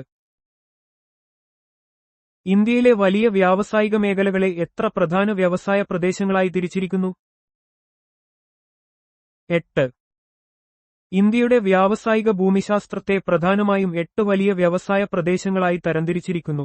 ഈ മേഖലകൾ രാജ്യത്തിന്റെ വ്യാവസായിക ഉൽപ്പാദനത്തിൽ നിർണായക പങ്ക് വഹിക്കുന്നു. അസംസ്കൃത വസ്തുക്കളുടെ ലഭ്യത, ഗതാഗത സൗകര്യങ്ങൾ, തൊഴിൽ ലഭ്യത എന്നിവയെ ആശ്രയിച്ചാണ് ഈ പ്രദേശങ്ങൾ വികസിച്ചത്. ഇന്ത്യയിലെ ചില പ്രധാന വ്യാവസായിക പ്രദേശങ്ങൾ ഏതൊക്കെയാണ്? കൊൽക്കത്ത, ഹൂഗ്ലി, മുംബൈ, പുണെ, അഹമ്മദാബാദ്, വഡോദര, ഗുരുഗ്രാം, ഡൽഹി, മീററ്റ്, ഛോട്ടാ നാഗ്പൂർ, ബംഗളൂരു, തമിഴ്നാട്, വിശാഖപട്ടണം, ഗുണ്ടൂർ, കൊല്ലം, തിരുവനന്തപുരം. ഇന്ത്യയുടെ സാമ്പത്തിക വളർച്ചയ്ക്ക് സംഭാവന നൽകുന്ന പ്രധാന വ്യാവസായിക മേഖലകളാണ് ഇവ. ഓരോ പ്രദേശത്തിനും അതിന്റേതായ വ്യവസായ പ്രത്യേകതകളുണ്ട്. ഉദാഹരണത്തിന്, ഛോട്ടാ നാഗ്പൂർ ധാതു അധിഷ്ഠിത വ്യവസായങ്ങൾക്കും ബംഗളൂരു തമിഴ്നാട് മേഖല ഐടി, ഓട്ടോമൊബൈൽ വ്യവസായങ്ങൾക്കും പേരുകേട്ടതാണ്. ഇന്ത്യയിൽ വന്യജീവി സംരക്ഷണ നിയമം പാസാക്കിയത് എന്നാണ്? 1972. ഇന്ത്യയിൽ വന്യജീവികളെയും അവയുടെ ആവാസവ്യവസ്ഥകളെയും സംരക്ഷിക്കുന്നതിനായി 1972-ൽ പാർലമെന്റ് പാസാക്കിയ സുപ്രധാന നിയമമാണ് വന്യജീവി സംരക്ഷണ നിയമം. ഈ നിയമം വന്യജീവി വേട്ട, നിയമവിരുദ്ധമായ വ്യാപാരം എന്നിവ തടയുന്നതിനും സംരക്ഷിത പ്രദേശങ്ങൾ സ്ഥാപിക്കുന്നതിനും അധികാരം നൽകുന്നു. വിവിധ ഷെഡ്യൂളുകളിലായി വന്യജീവികളെ തരംതിരിച്ച് സംരക്ഷണം ഉറപ്പാക്കുന്നു. വന്യജീവി സങ്കേതങ്ങൾ സ്ഥാപിക്കുന്നതിന്റെ പ്രാഥമിക ലക്ഷ്യം എന്താണ്? പ്രത്യേകതരം മൃഗങ്ങളെ അല്ലെങ്കിൽ പക്ഷികളെ സംരക്ഷിക്കുകയും പരിപാലിക്കുകയും ചെയ്യുക. വന്യജീവി സങ്കേതങ്ങൾ, വൈൽഡ് ലൈഫ് സാങ്ച്വറീസ്, ഒരു പ്രത്യേക ഇനം മൃഗങ്ങൾക്കോ പക്ഷികൾക്കോ അവയുടെ സ്വാഭാവിക ആവാസവ്യവസ്ഥയിൽ സംരക്ഷണം നൽകാൻ രൂപകൽപ്പന ചെയ്ത പ്രദേശങ്ങളാണ്. ഈ പ്രദേശങ്ങളിൽ മനുഷ്യന്റെ ഇടപെടലുകൾക്ക് പരിമിതികളുണ്ടെങ്കിലും ചില നിയന്ത്രിത പ്രവർത്തനങ്ങൾ അനുവദനീയമാണ്. വംശനാശഭീഷണി നേരിടുന്ന ജീവിവർഗങ്ങളെ സംരക്ഷിക്കുന്നതിൽ ഇവ നിർണായക പങ്ക് വഹിക്കുന്നു. ദേശീയോദ്യാനങ്ങൾ സ്ഥാപിക്കുന്നതിന്റെ പ്രാഥമിക ലക്ഷ്യം എന്താണ്? ഒരു പ്രത്യേക മൃഗത്തിന്റെ ആവാസവ്യവസ്ഥ സംരക്ഷിക്കുക. ദേശീയോദ്യാനങ്ങൾ, നാഷണൽ പാർക്സ് സ്ഥാപിക്കുന്നതിന്റെ പ്രധാന ലക്ഷ്യം ഒരു പ്രത്യേക മൃഗത്തിന്റെയോ അല്ലെങ്കിൽ ഒരു കൂട്ടം ജീവിവർഗങ്ങളുടെയോ ആവാസവ്യവസ്ഥയെ പൂർണ്ണമായി സംരക്ഷിക്കുക എന്നതാണ്. ഇവിടെ മനുഷ്യന്റെ ഇടപെടലുകൾ കർശനമായി നിയന്ത്രിക്കപ്പെടുകയും വിനോദസഞ്ചാരത്തിന് പോലും പരിമിതികൾ ഏർപ്പെടുത്തുകയും ചെയ്യുന്നു. ജൈവവൈവിധ്യം സംരക്ഷിക്കുന്നതിലും ആവാസവ്യവസ്ഥയുടെ സ്വാഭാവികത നിലനിർത്തുന്നതിലും ദേശീയോദ്യാനങ്ങൾക്ക് വലിയ പ്രാധാന്യമുണ്ട്. ഇന്ത്യയിൽ സ്ഥാപിക്കപ്പെട്ട ആദ്യത്തെ ദേശീയോദ്യാനം ഏതാണ്? അതിന്റെ മുൻപേര് എന്തായിരുന്നു? ജിം കോർബറ്റ് ദേശീയോദ്യാനം, ഉത്തരാഖണ്ഡ്. മുൻപ് ഹെയ്ലി ദേശീയോദ്യാനം. 1936-ൽ ഹെയ്ലി ദേശീയോദ്യാനം എന്ന പേരിൽ സ്ഥാപിക്കപ്പെട്ട ജിം കോർബറ്റ് ദേശീയോദ്യാനം ഇന്ത്യയിലെ ആദ്യത്തെ ദേശീയോദ്യാനമാണ്. ഉത്തരാഖണ്ഡിലെ നൈനിറ്റാൾ ജില്ലയിൽ സ്ഥിതി ചെയ്യുന്ന ഇത് ബംഗാൾ കടുവകളെ സംരക്ഷിക്കുന്നതിൽ പ്രധാന പങ്ക് വഹിക്കുന്നു. പ്രോജക്ട് ടൈഗർ ആദ്യമായി ആരംഭിച്ചതും ഇവിടെയാണ്. ഇന്ത്യയിൽ ആദ്യമായി പ്രോജക്ട് ടൈഗർ ആരംഭിച്ചത് എപ്പോഴാണ്, എവിടെയാണ്? 1973-ൽ ജിം കോർബറ്റ് ദേശീയോദ്യാനത്തിൽ. ഇന്ത്യയിൽ കടുവകളെ സംരക്ഷിക്കുന്നതിനായി 1973-ൽ ആരംഭിച്ച സുപ്രധാന പദ്ധതിയാണ് പ്രോജക്ട് ടൈഗർ. ജിം കോർബറ്റ് ദേശീയോദ്യാനത്തിലായിരുന്നു ഇതിന്റെ ആദ്യത്തെ പ്രക്ഷേപണം. കടുവകളുടെ എണ്ണം വർദ്ധിപ്പിക്കുന്നതിലും അവയുടെ ആവാസവ്യവസ്ഥ സംരക്ഷിക്കുന്നതിലും ഈ പദ്ധതി വലിയ വിജയം കണ്ടു. 2021-ൽ ഇന്ത്യയിലെ 53ാമത്തെ കടുവാ സങ്കേതമായി പ്രഖ്യാപിക്കപ്പെട്ടത് ഏതാണ്? ഛത്തീസ്ഗഡിലെ ഗുരു ഘാസിദാസ് ദേശീയോദ്യാനത്തിന്റെയും തമോർ പിംഗ്ല വന്യജീവി സങ്കേതത്തിന്റെയും സംയോജിത പ്രദേശം. ഗുരു ഘാസിദാസ് ദേശീയോദ്യാനവും തമോർ പിംഗ്ല വന്യജീവി സങ്കേതവും ചേർന്ന് രൂപീകരിച്ച പ്രദേശത്തെ 2021-ൽ ഇന്ത്യയിലെ 53ാമത്തെ കടുവാ സങ്കേതമായി പ്രഖ്യാപിച്ചു. കടുവ സംരക്ഷണത്തിനും ജൈവവൈവിധ്യ സംരക്ഷണത്തിനും ഈ പ്രഖ്യാപനം വലിയ പ്രാധാന്യമർഹിക്കുന്നു. ഇത് ഛത്തീസ്ഗഡ് സംസ്ഥാനത്താണ് സ്ഥിതി ചെയ്യുന്നത്. ജിം കോർബറ്റ് ദേശീയോദ്യാനത്തിലൂടെ ഒഴുകുന്ന നദികൾ ഏതെല്ലാമാണ്? രാംഗംഗ, കോസി നദികൾ. ഉത്തരാഖണ്ഡിൽ സ്ഥിതി ചെയ്യുന്ന ഇന്ത്യയിലെ ആദ്യത്തെ ദേശീയോദ്യാനമായ ജിം കോർബറ്റ് ദേശീയോദ്യാനത്തിലൂടെ രാംഗംഗ, കോസി നദികൾ ഒഴുകുന്നു. ഈ നദികൾ ദേശീയോദ്യാനത്തിലെ ആവാസവ്യവസ്ഥയ്ക്കും വന്യജീവികൾക്കും ജീവൻ നൽകുന്നു. 1936-ൽ ഹെയ്ലി ദേശീയോദ്യാനം എന്ന പേരിലാണ് ഇത് സ്ഥാപിക്കപ്പെട്ടത്. വിസ്തീർണമനുസരിച്ച് ഇന്ത്യയിലെ ഏറ്റവും വലിയ കടുവാ സങ്കേതം ഏതാണ്? നാഗാർജുന സാഗർ ശ്രീശൈലം കടുവാ സങ്കേതം ആന്ധ്രാപ്രദേശിലും തെലങ്കാനയിലുമായി വ്യാപിച്ചുകിടക്കുന്നു. തെലങ്കാനയിൽ അമ്രാബാദ് കടുവാ സങ്കേതം എന്നറിയപ്പെടുന്നു. നാഗാർജുന സാഗർ ശ്രീശൈലം കടുവാ സങ്കേതമാണ് ഇന്ത്യയിലെ ഏറ്റവും വലിയ കടുവാ സങ്കേതം. ഇത് ആന്ധ്രാപ്രദേശിലും തെലങ്കാനയിലുമായി വ്യാപിച്ചുകിടക്കുന്നു. തെലങ്കാന ഭാഗം അമ്രാബാദ് ടൈഗർ റിസർവ് എന്നും അറിയപ്പെടുന്നു. കടുവകളുടെ സംരക്ഷണത്തിൽ ഈ സങ്കേതം വലിയ പങ്ക് വഹിക്കുന്നു. ഇന്ത്യയിലെ ഏറ്റവും വലിയ ദേശീയോദ്യാനം ഏതാണ്? അത് എവിടെയാണ് സ്ഥിതി ചെയ്യുന്നത്? ലഡാക്കിൽ സ്ഥിതി ചെയ്യുന്ന ഹെമിസ് ദേശീയോദ്യാനം. ലഡാക്കിൽ സ്ഥിതി ചെയ്യുന്ന ഹെമിസ് ദേശീയോദ്യാനമാണ് ഇന്ത്യയിലെ ഏറ്റവും വലിയ ദേശീയോദ്യാനം. ഇത് മഞ്ഞപ്പുലികൾക്ക്, സ്നോ ലെപ്പേർഡ്, പേരുകേട്ടതാണ്. ഈ ദേശീയോദ്യാനം ഉയരത്തിലുള്ള മലനിരകളിലാണ് സ്ഥിതി ചെയ്യുന്നത്. ഇന്ത്യയുടെ കടുവാ മനുഷ്യൻ എന്നറിയപ്പെടുന്നത് ആരാണ്? കൈലാഷ് സൻഗാല. ഇന്ത്യൻ വന്യജീവി സംരക്ഷകനായ കൈലാഷ് സൻഗാലയെയാണ് ഇന്ത്യയുടെ കടുവാ മനുഷ്യൻ, ടൈഗർ മാൻ ഓഫ് ഇന്ത്യ എന്ന് വിളിക്കുന്നത്. കടുവകളെ സംരക്ഷിക്കുന്നതിൽ അദ്ദേഹം വലിയ പങ്ക് വഹിച്ചു.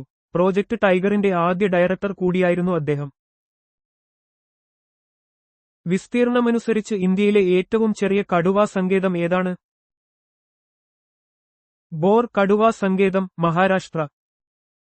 മഹാരാഷ്ട്രയിൽ സ്ഥിതി ചെയ്യുന്ന ബോർ കടുവാ സങ്കേതമാണ് വിസ്തീർണമനുസരിച്ച് ഇന്ത്യയിലെ ഏറ്റവും ചെറിയ കടുവാ സങ്കേതം. ഇത് വരാഹി നദിയുടെ തീരത്താണ് സ്ഥിതി ചെയ്യുന്നത്. ചെറിയ വലിപ്പമുണ്ടെങ്കിലും കടുവാ സംരക്ഷണത്തിൽ ഇത് പ്രധാന പങ്ക് വഹിക്കുന്നു. ഇന്റർനാഷണൽ റെഡ് ഡാറ്റ ബുക്ക് ആദ്യമായി വിഭാവനം ചെയ്തത് ആരാണ്? Sir Peter Scott. വംശനാശഭീഷണി നേരിടുന്ന ജീവികളെക്കുറിച്ചുള്ള വിവരങ്ങൾ അടങ്ങിയ റെഡ് ഡാറ്റ ബുക്ക് എന്ന ആശയം ആദ്യമായി വിഭാവനം ചെയ്തത് പ്രശസ്ത പ്രകൃതിശാസ്ത്രജ്ഞനായ സർ പീറ്റർ സ്കോട്ടാണ്. അദ്ദേഹത്തിന്റെ ഈ കാഴ്ചപ്പാട് വന്യജീവി സംരക്ഷണത്തിൽ ഒരു നാഴികക്കല്ലായി മാറി. റെഡ് ഡാറ്റ ബുക്ക് എങ്ങനെയുള്ള വിവരങ്ങളാണ് നൽകുന്നത്? സസ്യജന്തുജാലങ്ങളിലെ വംശനാശഭീഷണി നേരിടുന്ന ജീവികളെക്കുറിച്ചുള്ള വിവരങ്ങൾ. സസ്യജന്തുജാലങ്ങളിലെ വംശനാശഭീഷണി നേരിടുന്ന ജീവികളെക്കുറിച്ചുള്ള വിശദമായ വിവരങ്ങളാണ് റെഡ് ഡാറ്റ ബുക്ക് നൽകുന്നത്. ഒരു പ്രത്യേക പ്രദേശത്ത് വംശനാശഭീഷണി നേരിടുന്ന സസ്യങ്ങളെയും മൃഗങ്ങളെയും കുറിച്ചുള്ള വിവരങ്ങൾ ഇതിൽ ഉൾപ്പെടുന്നു. ഈ ഡാറ്റ സംരക്ഷണ ശ്രമങ്ങൾക്ക് വഴികാട്ടിയാകുന്നു. ഏത് അന്താരാഷ്ട്ര സംഘടനയാണ് റെഡ് ഡാറ്റ ബുക്ക് പുറത്തിറക്കുന്നത്? International union for conservation of nature, IUCN. International union for conservation of nature IUCN എന്ന സംഘടനയാണ് റെഡ് ഡാറ്റ ബുക്ക് പുറത്തിറക്കുന്നത്. വംശനാശഭീഷണി നേരിടുന്ന ജീവികളുടെ നിലവിലെ അവസ്ഥയെക്കുറിച്ച് ലോകമെമ്പാടും അവബോധം സൃഷ്ടിക്കുക എന്നതാണ് IUCNന്റെ പ്രധാന ലക്ഷ്യം. 1948 സ്ഥാപിക്കപ്പെട്ട ഈ സംഘടനയുടെ ആസ്ഥാനം സ്വിറ്റ്സർലൻഡിലെ ഗ്ലാൻഡിലാണ്. ആദ്യത്തെ ഇന്റർനാഷണൽ റെഡ് ഡാറ്റ ബുക്ക് പ്രസിദ്ധീകരിച്ചത് എന്ന് 1964. വംശനാശഭീഷണി നേരിടുന്ന ജീവികളെക്കുറിച്ചുള്ള വിവരങ്ങളടങ്ങിയ ആദ്യത്തെ ഇന്റർനാഷണൽ റെഡ് ഡാറ്റ ബുക്ക് 1964 പ്രസിദ്ധീകരിച്ചത്. International union for conservation of nature IUCN ആണ് ഇത് പുറത്തിറക്കിയത്. ഈ പ്രസിദ്ധീകരണം ആഗോളതലത്തിൽ വന്യജീവി സംരക്ഷണ ശ്രമങ്ങൾക്ക് ഒരു പുതിയ ദിശാബോധം നൽകി. സലിം അലി ആരായിരുന്നു? അദ്ദേഹത്തിന്റെ പേരിൽ അറിയപ്പെടുന്ന ദേശീയോദ്യാനം എവിടെയാണ് സ്ഥിതി ചെയ്യുന്നത്? സലിം അലി ഒരു പ്രമുഖ ഇന്ത്യൻ പക്ഷിശാസ്ത്രജ്ഞനായിരുന്നു. സലിം അലി ദേശീയ പക്ഷിസങ്കേതം ശ്രീനഗറിലാണ് സ്ഥിതി ചെയ്യുന്നത്. ഡോക്ടർ സലിം അലി ഇന്ത്യയുടെ പക്ഷി മനുഷ്യൻ എന്നറിയപ്പെടുന്നു. ഇന്ത്യയിലെ പ്രമുഖ പക്ഷിശാസ്ത്രജ്ഞനും പ്രകൃതിശാസ്ത്രജ്ഞനുമായിരുന്നു. പരിസ്ഥിതി സംരക്ഷണ രംഗത്തെ അദ്ദേഹത്തിന്റെ സംഭാവനകൾ വലുതാണ്. ജമ്മു കാശ്മീരിലെ ശ്രീനഗറിലുള്ള സലിം അലി ദേശീയ പക്ഷിസങ്കേതം അദ്ദേഹത്തിന്റെ ഓർമ്മയ്ക്കായി സ്ഥാപിക്കപ്പെട്ടതാണ്. ഏത് ഇന്ത്യൻ സംസ്ഥാനം, കേന്ദ്രഭരണ പ്രദേശത്തിനാണ് യഥാക്രമം ഏറ്റവും കൂടുതൽ വന്യജീവി സങ്കേതങ്ങളും ദേശീയോദ്യാനങ്ങളും ഉള്ളത്? ആൻഡമാൻ നിക്കോബാർ ദ്വീപുകൾ, വന്യജീവി സങ്കേതങ്ങൾ, മധ്യപ്രദേശ്, ദേശീയോദ്യാനങ്ങൾ. ഇന്ത്യയിൽ ഏറ്റവും കൂടുതൽ വന്യജീവി സങ്കേതങ്ങളുള്ളത് ആൻഡമാൻ നിക്കോബാർ ദ്വീപുകളിലാണ്, 96 എണ്ണം. ഏറ്റവും കൂടുതൽ ദേശീയോദ്യാനങ്ങളുള്ള സംസ്ഥാനം മധ്യപ്രദേശാണ്, 11 എണ്ണം. ഈ വിവരങ്ങൾ സംരക്ഷിത പ്രദേശങ്ങളെക്കുറിച്ചുള്ള പൊതുവിജ്ഞാനത്തിന്റെ ഭാഗമാണ്. ദേശീയ ചമ്പൽ വന്യജീവി സങ്കേതത്തിൽ സംരക്ഷിക്കപ്പെടുന്ന ഗുരുതരമായി വംശനാശഭീഷണി നേരിടുന്ന ജീവിവർഗങ്ങൾ ഏതെല്ലാം? ഗുരുതരമായി വംശനാശഭീഷണി നേരിടുന്ന ഗരിയലുകൾ, ചുവന്ന കിരീടമുള്ള ആമകൾ, വംശനാശഭീഷണി നേരിടുന്ന ഗംഗാ നദിയിലെ ഡോൾഫിനുകൾ എന്നിവ. ദേശീയ ചമ്പൽ വന്യജീവി സങ്കേതം ഇന്ത്യയിലെ ഒരു പ്രധാന സംരക്ഷിത പ്രദേശമാണ്. ഇവിടെ ഗുരുതരമായി വംശനാശഭീഷണി നേരിടുന്ന ഗരിയലുകളെയും ചുവന്ന കിരീടമുള്ള ആമകളെയും ഗംഗാ നദിയിലെ ഡോൾഫിനുകളെയും സംരക്ഷിക്കുന്നു. ഈ ജീവിവർഗങ്ങളുടെ നിലനിൽപ്പിന് ഈ സങ്കേതം നിർണായക പങ്ക് വഹിക്കുന്നു. ദുധ്വ ദേശീയോദ്യാനം എവിടെയാണ് സ്ഥിതി ചെയ്യുന്നത്? ഉത്തർപ്രദേശ്. ദുധ്വ ദേശീയോദ്യാനം ഉത്തർപ്രദേശിലെ തെറായി പ്രദേശത്ത് സ്ഥിതി ചെയ്യുന്നു. ഇത് പുലികൾ, കാണ്ടാമൃഗങ്ങൾ, നിരവധി പക്ഷിവർഗങ്ങൾ എന്നിവയുൾപ്പെടെയുള്ള വന്യജീവികൾക്ക് പേരുകേട്ടതാണ്. ഇന്ത്യയിലെ പ്രധാന കടുവാ സംരക്ഷണ കേന്ദ്രങ്ങളിൽ ഒന്നാണിത്. ഗിർ ദേശീയോദ്യാനം എവിടെയാണ് സ്ഥിതി ചെയ്യുന്നത്? ഗുജറാത്ത്. ഗിർ ദേശീയോദ്യാനം ഗുജറാത്തിലെ തൽസാല ഗിറിൽ സ്ഥിതി ചെയ്യുന്നു. ഏഷ്യൻ സിംഹങ്ങളെ സംരക്ഷിക്കുന്ന ലോകത്തിലെ ഏക പ്രകൃതിദത്ത ആവാസവ്യവസ്ഥയാണിത്. വംശനാശഭീഷണി നേരിടുന്ന ഏഷ്യൻ സിംഹങ്ങളുടെ പ്രധാന സംരക്ഷണ കേന്ദ്രമാണിത്. കോർബറ്റ് ദേശീയോദ്യാനം എവിടെയാണ് സ്ഥിതി ചെയ്യുന്നത്? ഉത്തരാഖണ്ഡ്. ജിം കോർബറ്റ് ദേശീയോദ്യാനം ഉത്തരാഖണ്ഡിൽ സ്ഥിതി ചെയ്യുന്നു. ഇത് ഇന്ത്യയിലെ ആദ്യത്തെ ദേശീയോദ്യാനമാണ്. സ്ഥാപിതമായ വർഷം 1936. അന്ന് ഹെയ്ലി ദേശീയോദ്യാനം. പ്രോജക്ട് ടൈഗറിന് കീഴിൽ വന്ന ആദ്യത്തെ പാർക്കും ഇതാണ്. ബന്ദിപ്പൂർ ദേശീയോദ്യാനം എവിടെയാണ് സ്ഥിതി ചെയ്യുന്നത്? കർണാടക. ബന്ദിപ്പൂർ ദേശീയോദ്യാനം കർണാടക സംസ്ഥാനത്ത് സ്ഥിതി ചെയ്യുന്നു.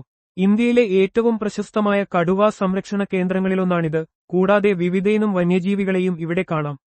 പശ്ചിമഘട്ടത്തിലെ ജൈവവൈവിധ്യത്തിന്റെ ഒരു പ്രധാന ഭാഗമാണിത്. മാനസ് ദേശീയോദ്യാനം എവിടെയാണ് സ്ഥിതി ചെയ്യുന്നത്? അസം. മാനസ് ദേശീയോദ്യാനം അസമിൽ സ്ഥിതി ചെയ്യുന്നു. ഇതൊരു യുനെസ്കോ ലോക പൈതൃക കേന്ദ്രം, പ്രോജക്ട് ടൈഗർ റിസർവ്, ആന സംരക്ഷണ കേന്ദ്രം, ബയോസ്ഫിയർ റിസർവ് എന്നിവ ഉൾക്കൊള്ളുന്ന ഒന്നാണ്. വംശനാശഭീഷണി നേരിടുന്ന നിരവധി ജീവിവർഗങ്ങളുടെ ആവാസ കേന്ദ്രമാണിത്. കാസിരംഗ ദേശീയോദ്യാനം എവിടെയാണ് സ്ഥിതി ചെയ്യുന്നത്? അസം. കാസിരംഗ ദേശീയോദ്യാനം അസമിൽ സ്ഥിതി ചെയ്യുന്നു. ഒറ്റക്കൊമ്പൻ കാണ്ടാമൃഗങ്ങൾക്ക് ലോകപ്രശസ്തമാണിത്. ലോകത്തിലെ 2/3 ഒറ്റക്കൊമ്പൻ കാണ്ടാമൃഗങ്ങളും ഇവിടെയാണ് കാണപ്പെടുന്നത്. ഇതൊരു യുനെസ്കോ ലോക പൈതൃക കേന്ദ്രം കൂടിയാണ്. കിയോലാഡിയോ ഗാന ദേശീയോദ്യാനം എവിടെയാണ് സ്ഥിതി ചെയ്യുന്നത്? രാജസ്ഥാൻ. കിയോലാഡിയോ ഗാന ദേശീയോദ്യാനം രാജസ്ഥാനിലെ ഭരത്പൂരിൽ സ്ഥിതി ചെയ്യുന്നു. ഇതു മുൻപ് ഭരത്പൂർ പക്ഷിസങ്കേതം എന്നറിയപ്പെട്ടിരുന്നു. ഇതൊരു യുനെസ്കോ ലോക പൈതൃക കേന്ദ്രവും പ്രശസ്തമായ പക്ഷിസങ്കേതവുമാണ്, പ്രത്യേകിച്ച് ശൈത്യകാലത്ത് ദേശാന്തര പക്ഷികളുടെ ഒരു പ്രധാന ആവാസ കേന്ദ്രം. രണംബോർ ദേശീയോദ്യാനം എവിടെയാണ് സ്ഥിതി ചെയ്യുന്നത്? രാജസ്ഥാൻ. രണംബോർ ദേശീയോദ്യാനം ഇന്ത്യയിലെ രാജസ്ഥാൻ സംസ്ഥാനത്തിലാണ് സ്ഥിതി ചെയ്യുന്നത്. കടുവകളുടെ സംരക്ഷണത്തിന് പേരുകേട്ട ഇത് ഒരു മുൻ രാജകീയ വേട്ടയാടൽ കേന്ദ്രമായിരുന്നു. പ്രോജക്ട് ടൈഗറിന്റെ ഭാഗമായി 1973-ൽ ഇത് കടുവാ സങ്കേതമായി പ്രഖ്യാപിക്കപ്പെട്ടു. സരിസ്ക ദേശീയോദ്യാനം എവിടെയാണ് സ്ഥിതി ചെയ്യുന്നത്? രാജസ്ഥാൻ. സരിസ്ക ദേശീയോദ്യാനം രാജസ്ഥാനിലെ അൽവാർ ജില്ലയിലാണ് സ്ഥിതി ചെയ്യുന്നത്. ഇത് 1955-ൽ വന്യജീവി സങ്കേതമായി പ്രഖ്യാപിക്കുകയും പിന്നീട് 1978-ൽ പ്രോജക്ട് ടൈഗറിന്റെ കീഴിൽ കടുവാ സങ്കേതമായി മാറുകയും ചെയ്തു. പെഞ്ച് ദേശീയോദ്യാനം എവിടെയാണ് സ്ഥിതി ചെയ്യുന്നത്? മഹാരാഷ്ട്ര, മധ്യപ്രദേശ്. പെഞ്ച് ദേശീയോദ്യാനം മഹാരാഷ്ട്രയുടെയും മധ്യപ്രദേശിന്റെയും അതിർത്തികളിലായി വ്യാപിച്ചുകിടക്കുന്നു. രണ്ടും പ്രത്യേക ദേശീയോദ്യാനങ്ങളായി പ്രവർത്തിക്കുന്നുണ്ടെങ്കിലും അവ ഒരേ ആവാസവ്യവസ്ഥയുടെ ഭാഗമാണ്. പ്രശസ്തമായ ദി ജംഗിൾ ബുക്ക് എന്ന നോവലിന് പ്രചോദനമായ സ്ഥലങ്ങളിൽ ഒന്നാണിത്. സഞ്ജയ് ഗാന്ധി ദേശീയോദ്യാനം എവിടെയാണ് സ്ഥിതി ചെയ്യുന്നത്? മഹാരാഷ്ട്ര. മഹാരാഷ്ട്രയിലെ മുംബൈയിലാണ് സഞ്ജയ് ഗാന്ധി ദേശീയോദ്യാനം സ്ഥിതി ചെയ്യുന്നത്. ഒരു വലിയ നഗരത്തിനുള്ളിൽ സ്ഥിതി ചെയ്യുന്ന ലോകത്തിലെ ഏക സംരക്ഷിത വനങ്ങളിലൊന്നാണിത്. കാൻഹേരി ഗുഹകൾ ഈ ദേശീയോദ്യാനത്തിനുള്ളിലാണ്. ഭിതർകനിക ദേശീയോദ്യാനം എവിടെയാണ് സ്ഥിതി ചെയ്യുന്നത്? ഒഡീഷ. ഭിതർകനിക ദേശീയോദ്യാനം ഒഡീഷയിലെ കേന്ദ്രപാറ ജില്ലയിലാണ് സ്ഥിതി ചെയ്യുന്നത്. ഇന്ത്യയിലെ രണ്ടാമത്തെ വലിയ കണ്ടൽ ആവാസവ്യവസ്ഥയാണിത്. ഉപ്പുവെള്ള മുതലകളുടെ സംരക്ഷണത്തിന് ഈ പാർക്ക് വളരെ പ്രധാനമാണ്. സിംലിപാൽ ദേശീയോദ്യാനം എവിടെയാണ് സ്ഥിതി ചെയ്യുന്നത്? ഒഡീഷ. സിംലിപാൽ ദേശീയോദ്യാനം ഒഡീഷയിലെ മയൂർഭഞ്ച് ജില്ലയിലാണ് സ്ഥിതി ചെയ്യുന്നത്. ഇത് ഒരു കടുവാ സങ്കേതവും ഒരു ആന സംരക്ഷണ കേന്ദ്രവുമാണ്. സിംലിപാൽ ബയോസ്ഫിയർ റിസർവിന്റെ ഭാഗമാണിത്. പെരിയാർ വന്യജീവി സങ്കേതം എവിടെയാണ് സ്ഥിതി ചെയ്യുന്നത്? കേരളം. പെരിയാർ വന്യജീവി സങ്കേതം കേരളത്തിലെ ഇടുക്കി, പത്തനംതിട്ട ജില്ലകളിലായി സ്ഥിതി ചെയ്യുന്നു. ഇത് കടുവകൾക്കും ആനകൾക്കും പേരുകേട്ടതാണ്. പെരിയാർ തടാകം ഈ സങ്കേതത്തിന്റെ പ്രധാന ആകർഷണമാണ്. കൻഹ ദേശീയോദ്യാനം എവിടെയാണ് സ്ഥിതി ചെയ്യുന്നത്? മധ്യപ്രദേശ്. കൻഹ ദേശീയോദ്യാനം മധ്യപ്രദേശിലാണ് സ്ഥിതി ചെയ്യുന്നത്. സംസ്ഥാനത്തെ ഏറ്റവും വലിയ ദേശീയോദ്യാനങ്ങളിലൊന്നാണിത്. ബരാസിംഗ എന്ന ചതുപ്പ് മാനുകളുടെ സംരക്ഷണത്തിന് ഈ പാർക്ക് പ്രശസ്തമാണ്. ഡച്ചിഗാം ദേശീയോദ്യാനം എവിടെയാണ് സ്ഥിതി ചെയ്യുന്നത്? ജമ്മു കാശ്മീർ. ഡച്ചിഗാം ദേശീയോദ്യാനം ജമ്മു കാശ്മീരിലെ ശ്രീനഗറിൽ നിന്ന് ഏകദേശം 22 കിലോമീറ്റർ അകലെയാണ് സ്ഥിതി ചെയ്യുന്നത്. ഹങ്കുൽ എന്ന കശ്മീർ സ്റ്റാഗിന്റെ ഏക വാസസ്ഥലമാണിത്. 10 ഗ്രാമങ്ങൾ എന്നാണ് ഡച്ചിഗാം എന്ന വാക്കിന് അർത്ഥം. ബന്ധവ്ഗഡ് ദേശീയോദ്യാനം എവിടെയാണ് സ്ഥിതി ചെയ്യുന്നത്? മധ്യപ്രദേശ്. ബന്ധവ്ഗഡ് ദേശീയോദ്യാനം മധ്യപ്രദേശിലാണ് സ്ഥിതി ചെയ്യുന്നത്. ലോകത്തിലെ ഏറ്റവും ഉയർന്ന കടുവാ സാന്ദ്രതയുള്ള പാർക്കുകളിലൊന്നാണിത്. വെള്ളക്കടുവകളെ ഇവിടെ കണ്ടെത്തിയിട്ടുണ്ട്. നാഗർഹോളെ രാജീവ് ഗാന്ധി ദേശീയോദ്യാനം എവിടെയാണ് സ്ഥിതി ചെയ്യുന്നത്? കർണാടക. നാഗർഹോളെ ദേശീയോദ്യാനം കർണാടകയിലെ കൂർഗ്, മൈസൂർ ജില്ലകളിലായി വ്യാപിച്ചുകിടക്കുന്നു. ഇത് കടുവകൾ, ആനകൾ, മറ്റു വന്യജീവികൾ എന്നിവയ്ക്ക് പേരുകേട്ടതാണ്. ഇന്ത്യയിലെ പ്രധാന കടുവാ സംരക്ഷണ കേന്ദ്രങ്ങളിലൊന്നാണിത്. കെയ്ബുൾ ലാംജാവോ ദേശീയോദ്യാനം എവിടെയാണ് സ്ഥിതി ചെയ്യുന്നത്? മണിപ്പൂർ. മണിപ്പൂരിലെ ലോക്താക്ക് തടാകത്തിൽ സ്ഥിതി ചെയ്യുന്ന കെയ്ബുൾ ലാംജാവോ ദേശീയോദ്യാനം ലോകത്തിലെ ഏക ഒഴുകുന്ന ദേശീയോദ്യാനമാണ്. ഇത് സംഗായി മാനുകൾക്ക്, കൺപുരിക മാനുകൾ പേരുകേട്ടതാണ്. ഇവയെ മണിപ്പൂരിന്റെ നൃത്തം ചെയ്യുന്ന മാൻ എന്നും അറിയപ്പെടുന്നു. ഗ്രേറ്റ് ഹിമാലയൻ ദേശീയോദ്യാനം എവിടെയാണ് സ്ഥിതി ചെയ്യുന്നത്? ഹിമാചൽ പ്രദേശ്. ഹിമാചൽ പ്രദേശിലെ കുളു ജില്ലയിൽ സ്ഥിതി ചെയ്യുന്ന ഗ്രേറ്റ് ഹിമാലയൻ ദേശീയോദ്യാനം ഒരു യുനെസ്കോ ലോക പൈതൃക കേന്ദ്രമാണ്. ഹിമാലയൻ താഴ്വരയിലെ ജൈവവൈവിധ്യം സംരക്ഷിക്കുന്നതിൽ ഇത് പ്രധാന പങ്ക് വഹിക്കുന്നു. സ്നോ ലെപ്പേർഡ്, ഹിമാലയൻ താർ തുടങ്ങിയ ജീവികളെ ഇവിടെ കാണാം. സുന്ദർബൻസ് ദേശീയോദ്യാനം എവിടെയാണ് സ്ഥിതി ചെയ്യുന്നത്? പശ്ചിമ ബംഗാൾ.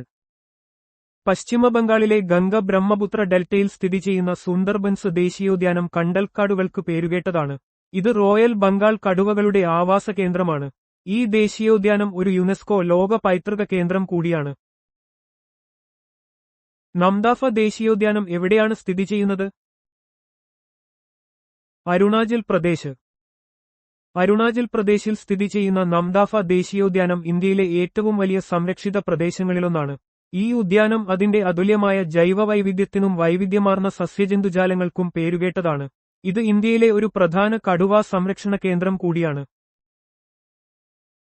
വന്യജീവി സംരക്ഷണ നിയമം ഭേദഗതി ചെയ്തത് എന്നാണ്? 1991. 1972-ൽ നിലവിൽ വന്ന വന്യജീവി സംരക്ഷണ നിയമം ഇന്ത്യയിലെ വന്യജീവികളെയും അവയുടെ ആവാസവ്യവസ്ഥയെയും സംരക്ഷിക്കാൻ ലക്ഷ്യമിടുന്നു. 1991-ലെ ഭേദഗതി നിയമം കൂടുതൽ ജീവികളെ സംരക്ഷണ പട്ടികയിൽ ഉൾപ്പെടുത്തുകയും ശിക്ഷകൾ കർശനമാക്കുകയും ചെയ്തു. പരിസ്ഥിതി സംരക്ഷണത്തിൽ ഈ നിയമത്തിന് വലിയ പ്രാധാന്യമുണ്ട്. ഇന്ത്യൻ വന്യജീവി ഗവേഷണ സ്ഥാപനം എവിടെയാണ് സ്ഥിതി ചെയ്യുന്നത്? ഡെറാഡൂൺ. ഉത്തരാഖണ്ഡിലെ ഡെറാഡൂണിൽ സ്ഥിതി ചെയ്യുന്ന ഇന്ത്യൻ വന്യജീവി institute, wild life institute of India വന്യജീവി ഗവേഷണത്തിലും മാനേജ്മെന്റിലും പരിശീലനം നൽകുന്ന ഒരു പ്രധാന സ്ഥാപനമാണ്. വന്യജീവി സംരക്ഷണ നയരൂപീകരണത്തിൽ ഇത് വലിയ പങ്ക് വഹിക്കുന്നു. രാജ്യത്തെ പരിസ്ഥിതി ഗവേഷണത്തിന് ഇത് ഒരു പ്രധാന കേന്ദ്രമാണ്. ഫോസിൽ ദേശീയോദ്യാനം എവിടെയാണ് സ്ഥിതി ചെയ്യുന്നത്? മധ്യപ്രദേശ്. മധ്യപ്രദേശിലെ ദിൻഡോരി ജില്ലയിൽ സ്ഥിതി ചെയ്യുന്ന ഫോസിൽ ദേശീയോദ്യാനം, ഘുഗ്വ ഫോസിൽ പാർക്ക്, ഇന്ത്യയിലെ ഏറ്റവും പഴക്കമുള്ള ഫോസിലുകൾ സംരക്ഷിക്കുന്നതിൽ ശ്രദ്ധ കേന്ദ്രീകരിക്കുന്നു. സസ്യങ്ങളുടെയും മൃഗങ്ങളുടെയും ഫോസിലുകൾ ഇവിടെ സംരക്ഷിച്ചിരിക്കുന്നു. ഭൂമിശാസ്ത്രപരമായും പുരാവസ്തുശാസ്ത്രപരമായും ഈ ഉദ്യാനം വലിയ പ്രാധാന്യമർഹിക്കുന്നു. ഇന്ത്യൻ ഭരണഘടനയുടെ ഏത് അനുച്ഛേദമാണ് പട്ടികവർഗങ്ങളെ വിജ്ഞാപനം ചെയ്യുന്നത്? അനുച്ഛേദം 342. ഇന്ത്യൻ ഭരണഘടനയുടെ അനുച്ഛേദം 342 പ്രകാരം ഏതൊരു ഗോത്രവർഗത്തെയും അല്ലെങ്കിൽ ഗോത്രവർഗങ്ങളുടെ സമൂഹത്തെയും പട്ടികവർഗമായി വിജ്ഞാപനം ചെയ്യാൻ രാഷ്ട്രപതിക്ക് അധികാരമുണ്ട്. സാമൂഹികവും വിദ്യാഭ്യാസപരവുമായ പിന്നോക്കാവസ്ഥ പരിഗണിച്ച് അവർക്ക് പ്രത്യേക സംരക്ഷണം നൽകുക എന്നതാണ് ഇതിന്റെ ലക്ഷ്യം. ഇന്ത്യയിൽ ഒരു ഗോത്രസമൂഹത്തെ പട്ടികവർഗമായി വിജ്ഞാപനം ചെയ്യാൻ ആർക്കാണ് അധികാരമുള്ളത്? ഇന്ത്യൻ രാഷ്ട്രപതി. ഭരണഘടനയുടെ 342 അനുച്ഛേദമനുസരിച്ച് ഏതൊരു സംസ്ഥാനത്തിലെയോ കേന്ദ്രഭരണ പ്രദേശത്തെയോ ഗവർണറുമായി ആലോചിച്ച് ഒരു ഗോത്രവർഗത്തെ പട്ടികവർഗമായി പ്രഖ്യാപിക്കാൻ രാഷ്ട്രപതിക്ക് അധികാരമുണ്ട്. ഇത് കേന്ദ്ര സർക്കാരിന്റെ ഭാഗത്തുനിന്നുള്ള ഔദ്യോഗിക നടപടിയാണ്. ആദിവാസി എന്ന വാക്ക് ആദ്യമായി ഉപയോഗിക്കുകയും ആദിവാസി മസിഹ എന്ന് അറിയപ്പെടുകയും ചെയ്തത് ആരാണ്? തക്കർ ബാപ്പ. തക്കർ ബാപ്പ അമൃത്ലാൽ വിത്തൽദാസ് തക്കർ ഒരു പ്രമുഖ സാമൂഹിക പ്രവർത്തകനായിരുന്നു. ഗോത്രവർഗക്കാരുടെ ഉന്നമനത്തിനായി പ്രവർത്തിച്ച അദ്ദേഹം ആദിവാസി എന്ന പദം പ്രചരിപ്പിക്കുകയും ആദിവാസി മസിഹ എന്നറിയപ്പെടുകയും ചെയ്തു. ഹരിജൻ സേവക് സംഘത്തിലും ഭാരതീയ ആദിംജാതി സേവക് സംഘത്തിലും അദ്ദേഹം സജീവമായിരുന്നു. 2011-ലെ സെൻസസ് പ്രകാരം ഇന്ത്യയുടെ മൊത്തം ജനസംഖ്യയുടെ എത്ര ശതമാനമാണ് പട്ടികവർഗക്കാർ?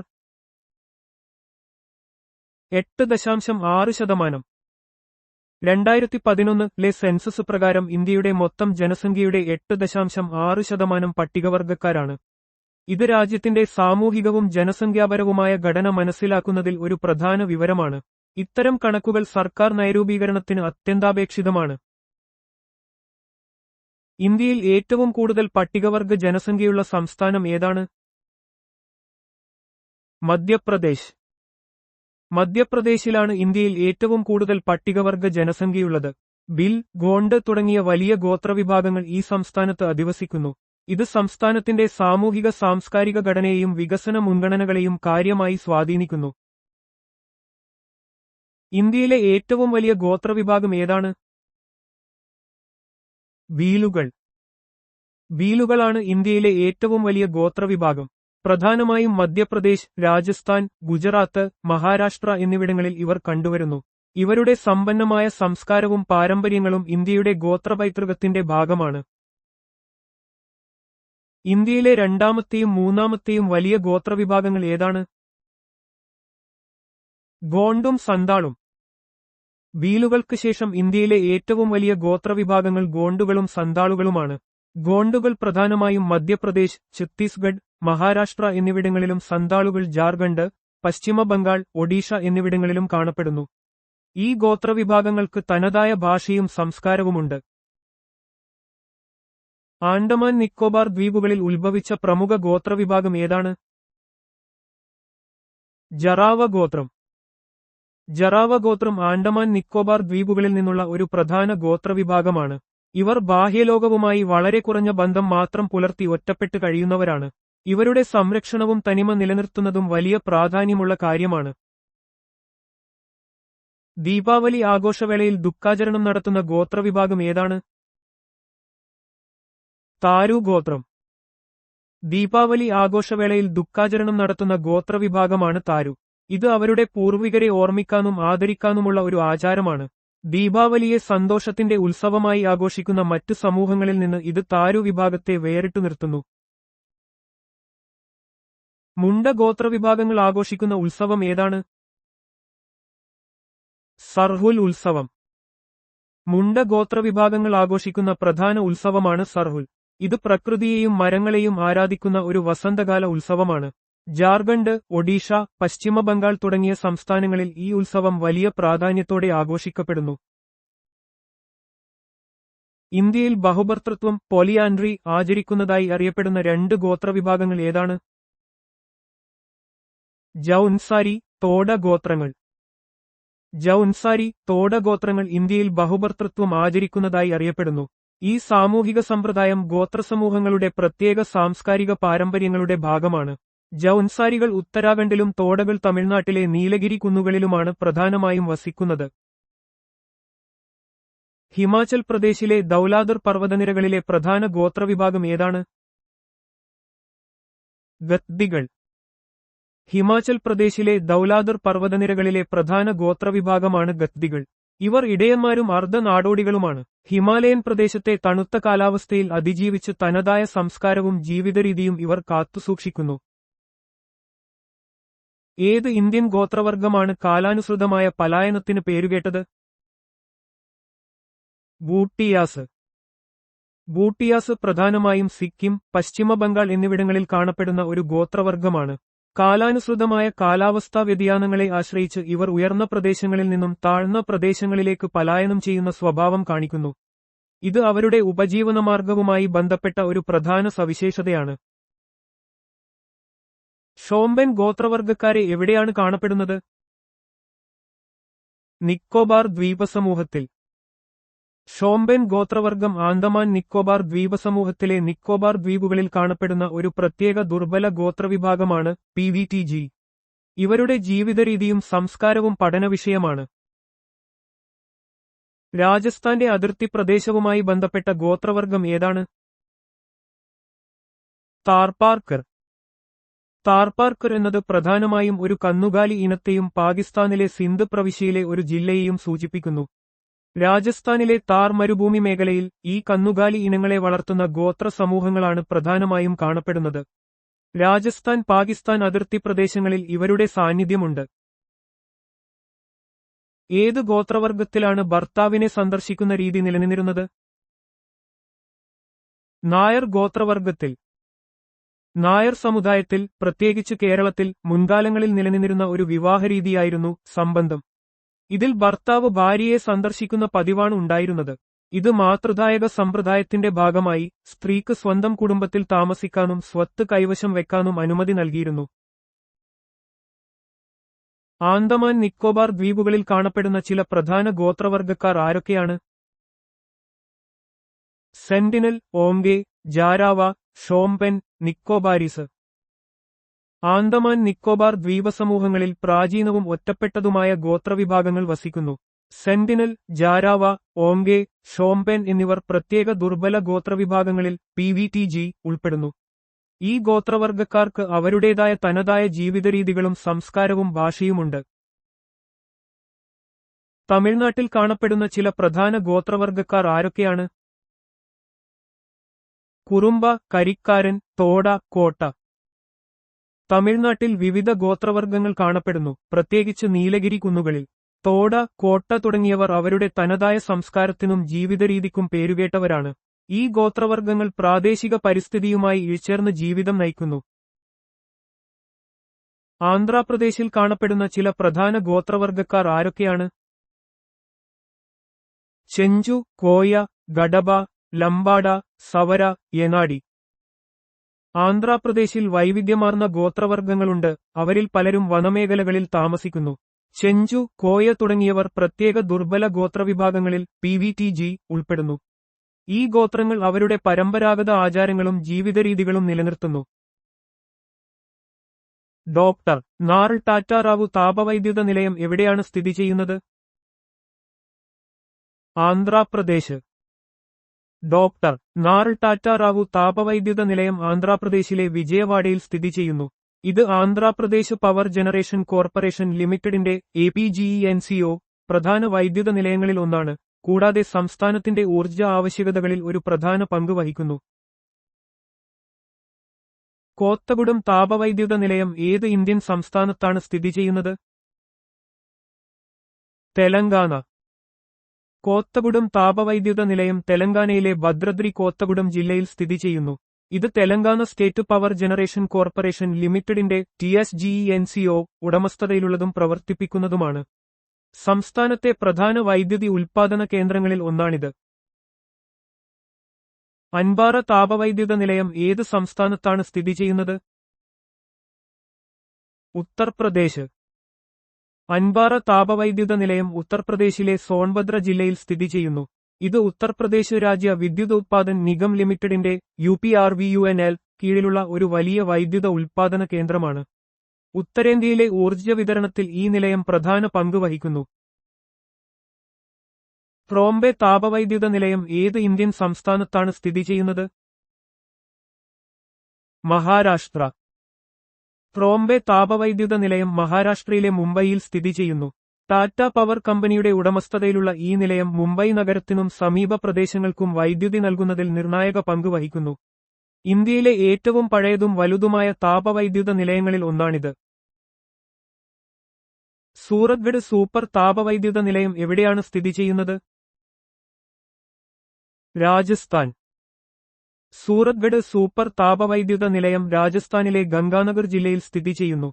രാജസ്ഥാൻ രാജ്യ വിദ്യുത് ഉത്പാദൻ നിഗം ലിമിറ്റഡ് RRVUNL ആണ് ഇത് പ്രവർത്തിപ്പിക്കുന്നത്. സംസ്ഥാനത്തിന്റെ ഊർജ്ജ സുരക്ഷയ്ക്ക് സംഭാവന നൽകുന്ന ഒരു പ്രധാന പവർ പ്ലാന്റാണിത്. വല്ലൂർ താപവൈദ്യുത പദ്ധതി ഏത് ഇന്ത്യൻ സംസ്ഥാനത്താണ് സ്ഥിതി ചെയ്യുന്നത്? Tamil Nadu.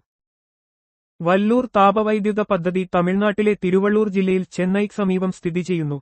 NTPCയും Tamil Nadu generation and distribution കോർപ്പറേഷനും TANGEDCO തമ്മിലുള്ള സംയുക്ത സംരംഭമാണിത്. തമിഴ്നാടിന്റെ വർദ്ധിച്ചുവരുന്ന വൈദ്യുതി ആവശ്യങ്ങൾ നിറവേറ്റുന്നതിൽ ഇത് ഒരു പ്രധാന പങ്ക് വഹിക്കുന്നു. ഇന്ദിരാഗാന്ധി സൂപ്പർ താപവൈദ്യുത പദ്ധതി ഏത് സംസ്ഥാനത്താണ് സ്ഥിതി ചെയ്യുന്നത്? ഹരിയാന.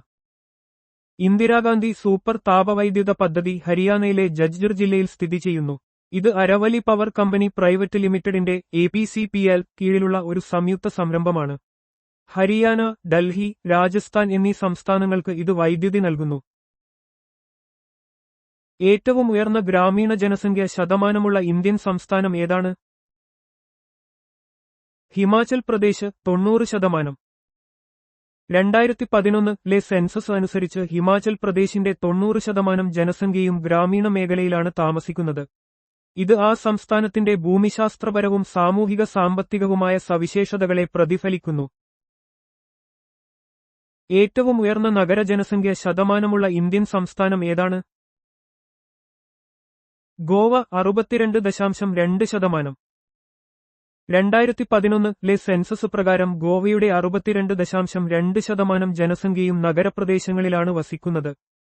ചെറിയ സംസ്ഥാനമായ ഗോവയുടെ ടൂറിസം, വ്യാവസായിക വളർച്ച എന്നിവ നഗരവൽക്കരണത്തിന് കാരണമായിട്ടുണ്ട്. 2011-ലെ സെൻസസ് പ്രകാരം കേവല സംഖ്യയിൽ ഏറ്റവും കൂടുതൽ നഗര ജനസംഖ്യയുള്ള ഇന്ത്യൻ സംസ്ഥാനം ഏതാണ്? മഹാരാഷ്ട്ര 5,08,18,259. 2011-ലെ സെൻസസ് അനുസരിച്ച് മഹാരാഷ്ട്രയിലാണ് ഏറ്റവും കൂടുതൽ നഗര ജനസംഖ്യ 5 കോടിയിലധികം ഉള്ളത്.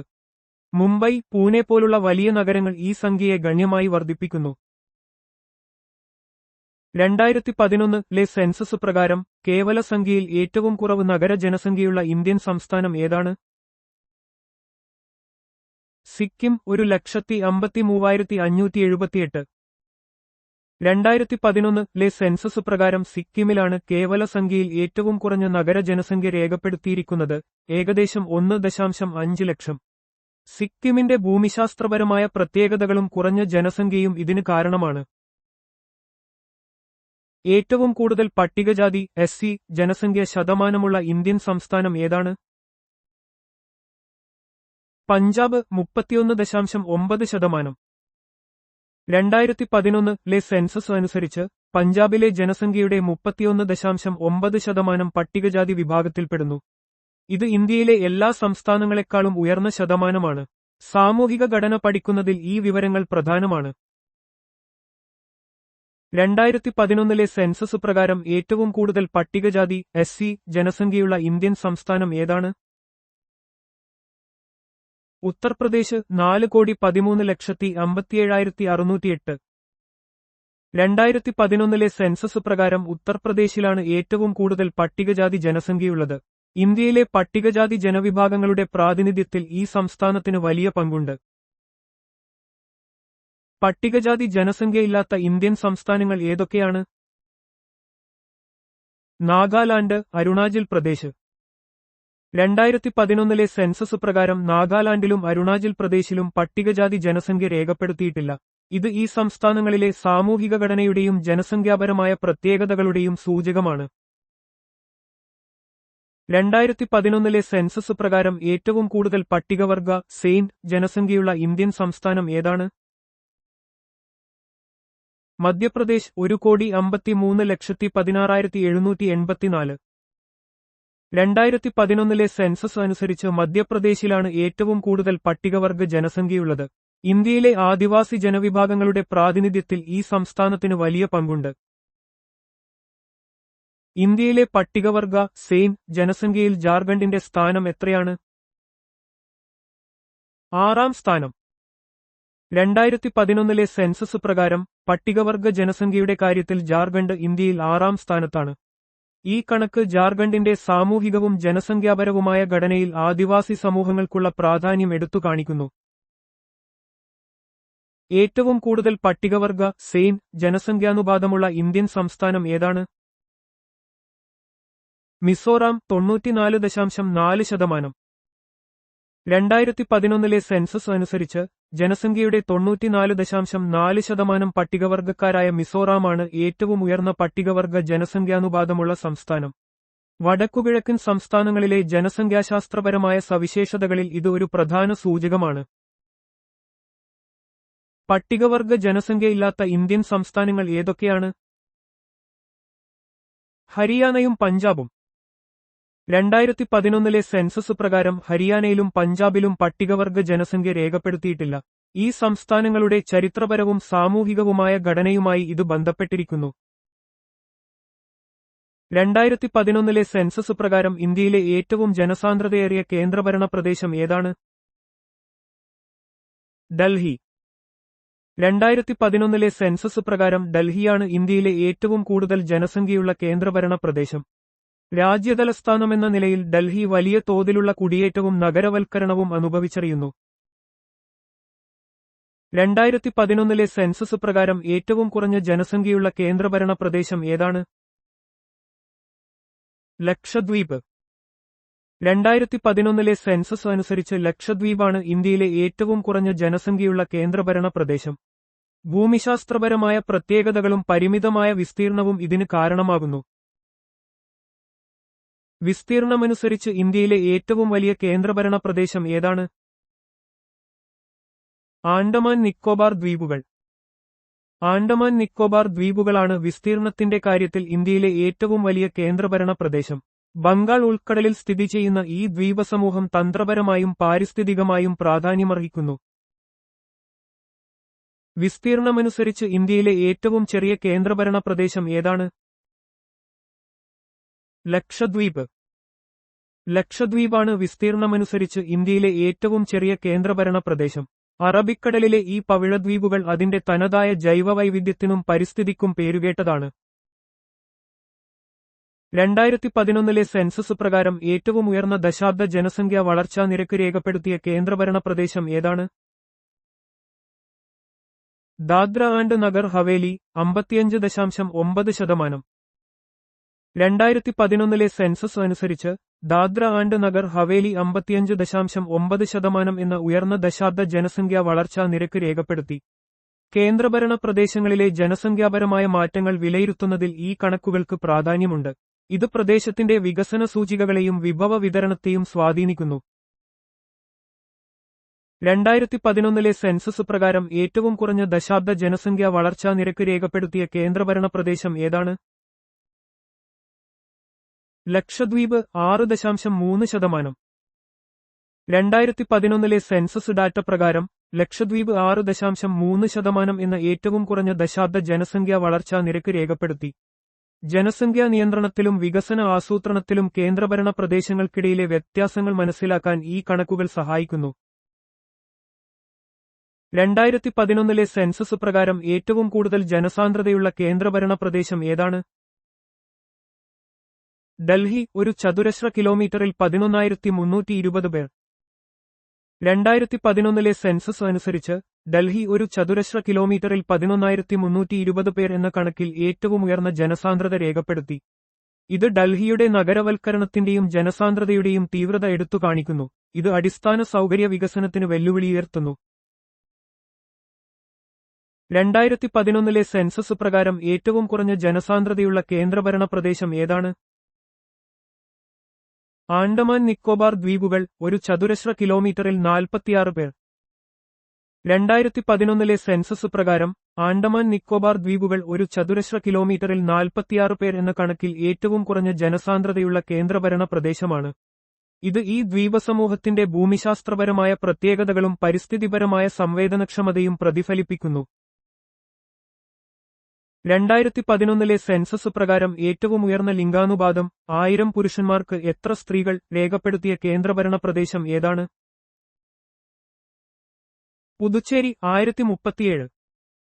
2011 സെൻസസ് പ്രകാരം പുതുച്ചേരി 1000 പുരുഷന്മാർക്ക് 1037 സ്ത്രീകൾ എന്ന കണക്കിൽ ഏറ്റവും ഉയർന്ന ലിംഗാനുപാതം രേഖപ്പെടുത്തി.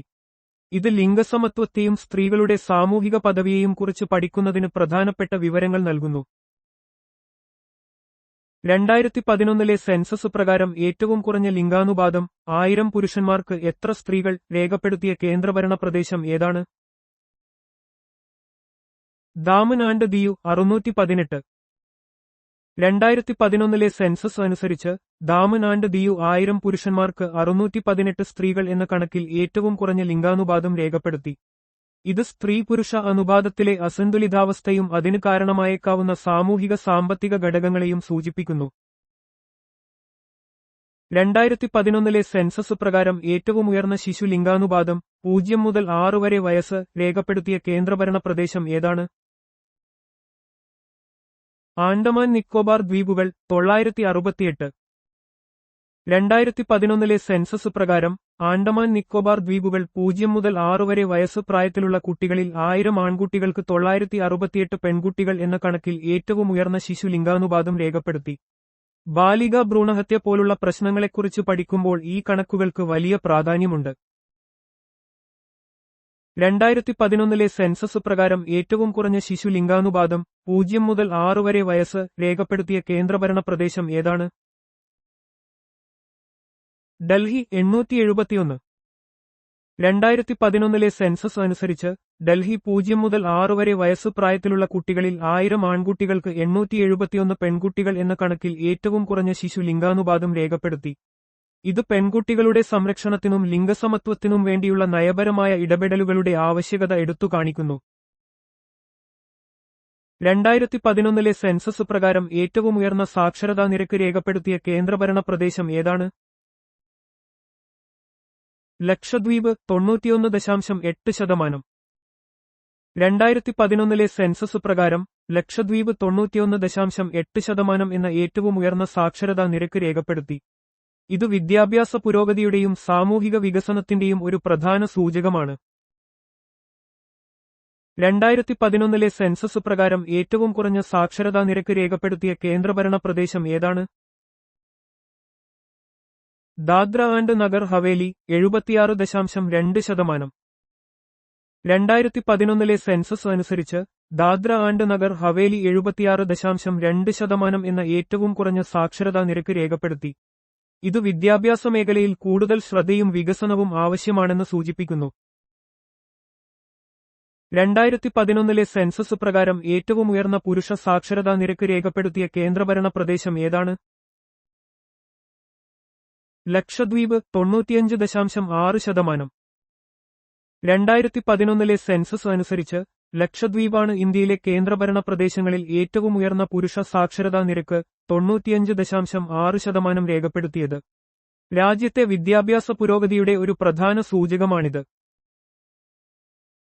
2011 സെൻസസ് പ്രകാരം ഏറ്റവും കുറഞ്ഞ പുരുഷ സാക്ഷരതാ നിരക്ക് രേഖപ്പെടുത്തിയ കേന്ദ്രഭരണ പ്രദേശം ഏതാണ്?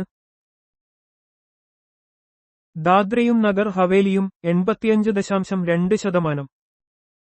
2011 സെൻസസ് പ്രകാരം ദാദ്രയും നഗർ ഹവേലിയുമാണ് കേന്ദ്രഭരണ പ്രദേശങ്ങളിൽ ഏറ്റവും കുറഞ്ഞ പുരുഷ സാക്ഷരതാ നിരക്ക് 85.2% രേഖപ്പെടുത്തിയത്. ഈ പ്രദേശങ്ങളിലെ വിദ്യാഭ്യാസ സാഹചര്യങ്ങൾ മെച്ചപ്പെടുത്തുന്നതിനുള്ള വെല്ലുവിളികൾ ഇത് എടുത്തു കാണിക്കുന്നു. 2011 സെൻസസ് പ്രകാരം ഏറ്റവും ഉയർന്ന സ്ത്രീ സാക്ഷരതാ നിരക്ക് രേഖപ്പെടുത്തിയ കേന്ദ്രഭരണ പ്രദേശം ഏതാണ്? ലക്ഷദ്വീപ് 87.9%. 2011 സെൻസസ് അനുസരിച്ച് കേന്ദ്രഭരണ പ്രദേശങ്ങളിൽ ഏറ്റവും ഉയർന്ന സ്ത്രീ സാക്ഷരതാ നിരക്ക് 87.9% രേഖപ്പെടുത്തിയത് ലക്ഷദ്വീപാണ്. സ്ത്രീ വിദ്യാഭ്യാസത്തിന്റെ പ്രാധാന്യം ഈ കണക്കുകൾ വ്യക്തമാക്കുന്നു. 2011 സെൻസസ് പ്രകാരം ഏറ്റവും കുറഞ്ഞ സ്ത്രീ സാക്ഷരതാ നിരക്ക് രേഖപ്പെടുത്തിയ കേന്ദ്രഭരണ പ്രദേശം ഏതാണ്? ദാദ്രയും നഗർ ഹവേലിയും 64.3%. 2011 സെൻസസ് പ്രകാരം ദാദ്രയും നഗർ ഹവേലിയുമാണ് കേന്ദ്രഭരണ പ്രദേശങ്ങളിൽ ഏറ്റവും കുറഞ്ഞ സ്ത്രീ സാക്ഷരതാ നിരക്ക് 64.3% രേഖപ്പെടുത്തിയത്. സ്ത്രീ വിദ്യാഭ്യാസ മേഖലയിൽ കൂടുതൽ ശ്രദ്ധയും വികസനവും ആവശ്യമായ ഒരു സാഹചര്യമാണിത്. ഏത് കേന്ദ്രഭരണ പ്രദേശത്താണ് ഏറ്റവും ഉയർന്ന പട്ടികജാതി SC ജനസംഖ്യാശതമാനമുള്ളത്? ചണ്ഡീഗഡ് 18.9%. 2011 സെൻസസ് അനുസരിച്ച് ചണ്ഡീഗഡിലാണ് കേന്ദ്രഭരണ പ്രദേശങ്ങളിൽ ഏറ്റവും ഉയർന്ന പട്ടികജാതി SC ജനസംഖ്യാശതമാനം 18.9% ഉള്ളത്. ഇത് ഈ പ്രദേശത്തെ സാമൂഹിക ഘടനയെയും ജനസംഖ്യാപരമായ സവിശേഷതകളെയും സൂചിപ്പിക്കുന്നു. ഏത് കേന്ദ്രഭരണ പ്രദേശത്താണ് ഏറ്റവും കൂടുതൽ പട്ടികജാതി SC ജനസംഖ്യയുള്ളത്? മൊത്തം എണ്ണം. ഡൽഹി 28.12 ലക്ഷം. 2011 സെൻസസ് അനുസരിച്ച് ഡൽഹിയിലാണ് കേന്ദ്രഭരണ പ്രദേശങ്ങളിൽ ഏറ്റവും കൂടുതൽ പട്ടികജാതി SC ജനസംഖ്യ 28.12 ലക്ഷം ഉള്ളത്. ഡൽഹിയുടെ വലിയ ജനസംഖ്യയും നഗരവൽക്കരണവും ഇതിന് കാരണമാണ്. ഏത് കേന്ദ്രഭരണ പ്രദേശങ്ങളിലാണ് പട്ടികജാതി ജനസംഖ്യ ഇല്ലാത്തത്? ലക്ഷദ്വീപ്, ആൻഡമാൻ നിക്കോബാർ ദ്വീപുകൾ. ലക്ഷദ്വീപിലും ആൻഡമാൻ നിക്കോബാർ ദ്വീപുകളിലും പട്ടികജാതി ജനസംഖ്യയില്ലെന്ന് 2011 സെൻസസ് രേഖപ്പെടുത്തുന്നു. ഈ പ്രദേശങ്ങളിലെ തനതായ ജനസംഖ്യാപരമായ ഘടനയും ചരിത്രപരമായ കാരണങ്ങളുമാണ് ഇതിനു പിന്നിൽ. ഏത് കേന്ദ്രഭരണ പ്രദേശത്താണ് ഏറ്റവും ഉയർന്ന പട്ടികവർഗ സെയിം ജനസംഖ്യാശതമാനമുള്ളത്? ലക്ഷദ്വീപ് 94.8%. 2011 സെൻസസ് അനുസരിച്ച് ലക്ഷദ്വീപിലാണ് കേന്ദ്രഭരണ പ്രദേശങ്ങളിൽ ഏറ്റവും ഉയർന്ന പട്ടികവർഗ സെയിം ജനസംഖ്യാശതമാനം 94.8% ഉള്ളത്. ദ്വീപ് സമൂഹത്തിലെ തനതായ ആദിവാസി ജനവിഭാഗങ്ങളുടെ സാന്നിധ്യം ഇത് എടുത്തു കാണിക്കുന്നു. ഏത് കേന്ദ്രഭരണ പ്രദേശങ്ങളിലാണ് പട്ടികവർഗ ജനസംഖ്യ ഇല്ലാത്തത്? ഡൽഹി, ചണ്ഡീഗഡ്, പുതുച്ചേരി. ഡൽഹി, ചണ്ഡീഗഡ്, പുതുച്ചേരി എന്നീ കേന്ദ്രഭരണ പ്രദേശങ്ങളിൽ പട്ടികവർഗ ജനസംഖ്യ ഇല്ലെന്ന് 2011 സെൻസസ് വ്യക്തമാക്കുന്നു. ഈ പ്രദേശങ്ങളിലെ ജനസംഖ്യാപരമായ പ്രത്യേകതകളും നഗരവൽക്കരണവുമാണ് ഇതിന് പ്രധാന കാരണം. ജലവൈദ്യുത ഉൽപ്പാദനശേഷിയിൽ ഇന്ത്യയുടെ ആഗോള റാങ്ക് എത്രയാണ്? 7ാം സ്ഥാനം. ലോകത്തിലെ ജലവൈദ്യുത ഉൽപ്പാദന ശേഷിയുടെ കാര്യത്തിൽ ഇന്ത്യക്ക് 7ാം സ്ഥാനമാണുള്ളത്. രാജ്യത്തിന്റെ മൊത്തം വൈദ്യുതി ഉൽപ്പാദനത്തിൽ ജലവൈദ്യുത പദ്ധതികൾക്ക് വലിയ പങ്കുണ്ട്. പരിസ്ഥിതി സൗഹൃദവും പുനരുപയോഗിക്കാവുന്നതുമായ ഊർജ്ജ സ്രോതസ്സാണിത്. തെഹറി അണക്കെട്ട് ഏത് നദിയിലും ഏത് സംസ്ഥാനത്തുമാണ് സ്ഥിതി ചെയ്യുന്നത്? ഭഗീരഥി നദി, ഉത്തരാഖണ്ഡ്. തെഹറി അണക്കെട്ട് ഉത്തരാഖണ്ഡിലെ തെഹറി ഗർവാൾ ജില്ലയിൽ ഭഗീരഥി നദിയിലാണ് നിർമ്മിച്ചിരിക്കുന്നത്. ഇന്ത്യയിലെ ഏറ്റവും ഉയരം കൂടിയ അണക്കെട്ടാണിത്. ഇത് ജലവൈദ്യുതി ഉൽപ്പാദനം, ജലസേചനം, മുനിസിപ്പൽ ജലവിതരണം എന്നിവയ്ക്ക് സഹായിക്കുന്നു.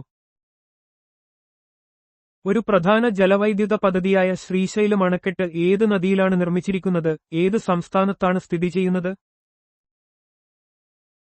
കൃഷ്ണാനദി, ആന്ധ്രാപ്രദേശ്. ശ്രീശൈലം അണക്കെട്ട് കൃഷ്ണാനദിയിൽ ആന്ധ്രാപ്രദേശിലെ നന്ദ്യാൽ ജില്ലയിൽ സ്ഥിതി ചെയ്യുന്നു. ഇത് ഇന്ത്യയിലെ ഏറ്റവും വലിയ ജലവൈദ്യുത പദ്ധതികളിൽ ഒന്നാണ്. ആന്ധ്രാപ്രദേശിന്റെയും തെലങ്കാനയുടെയും വൈദ്യുതി, ജലസേചന ആവശ്യങ്ങൾക്ക് ഇത് വളരെ പ്രധാനമാണ്.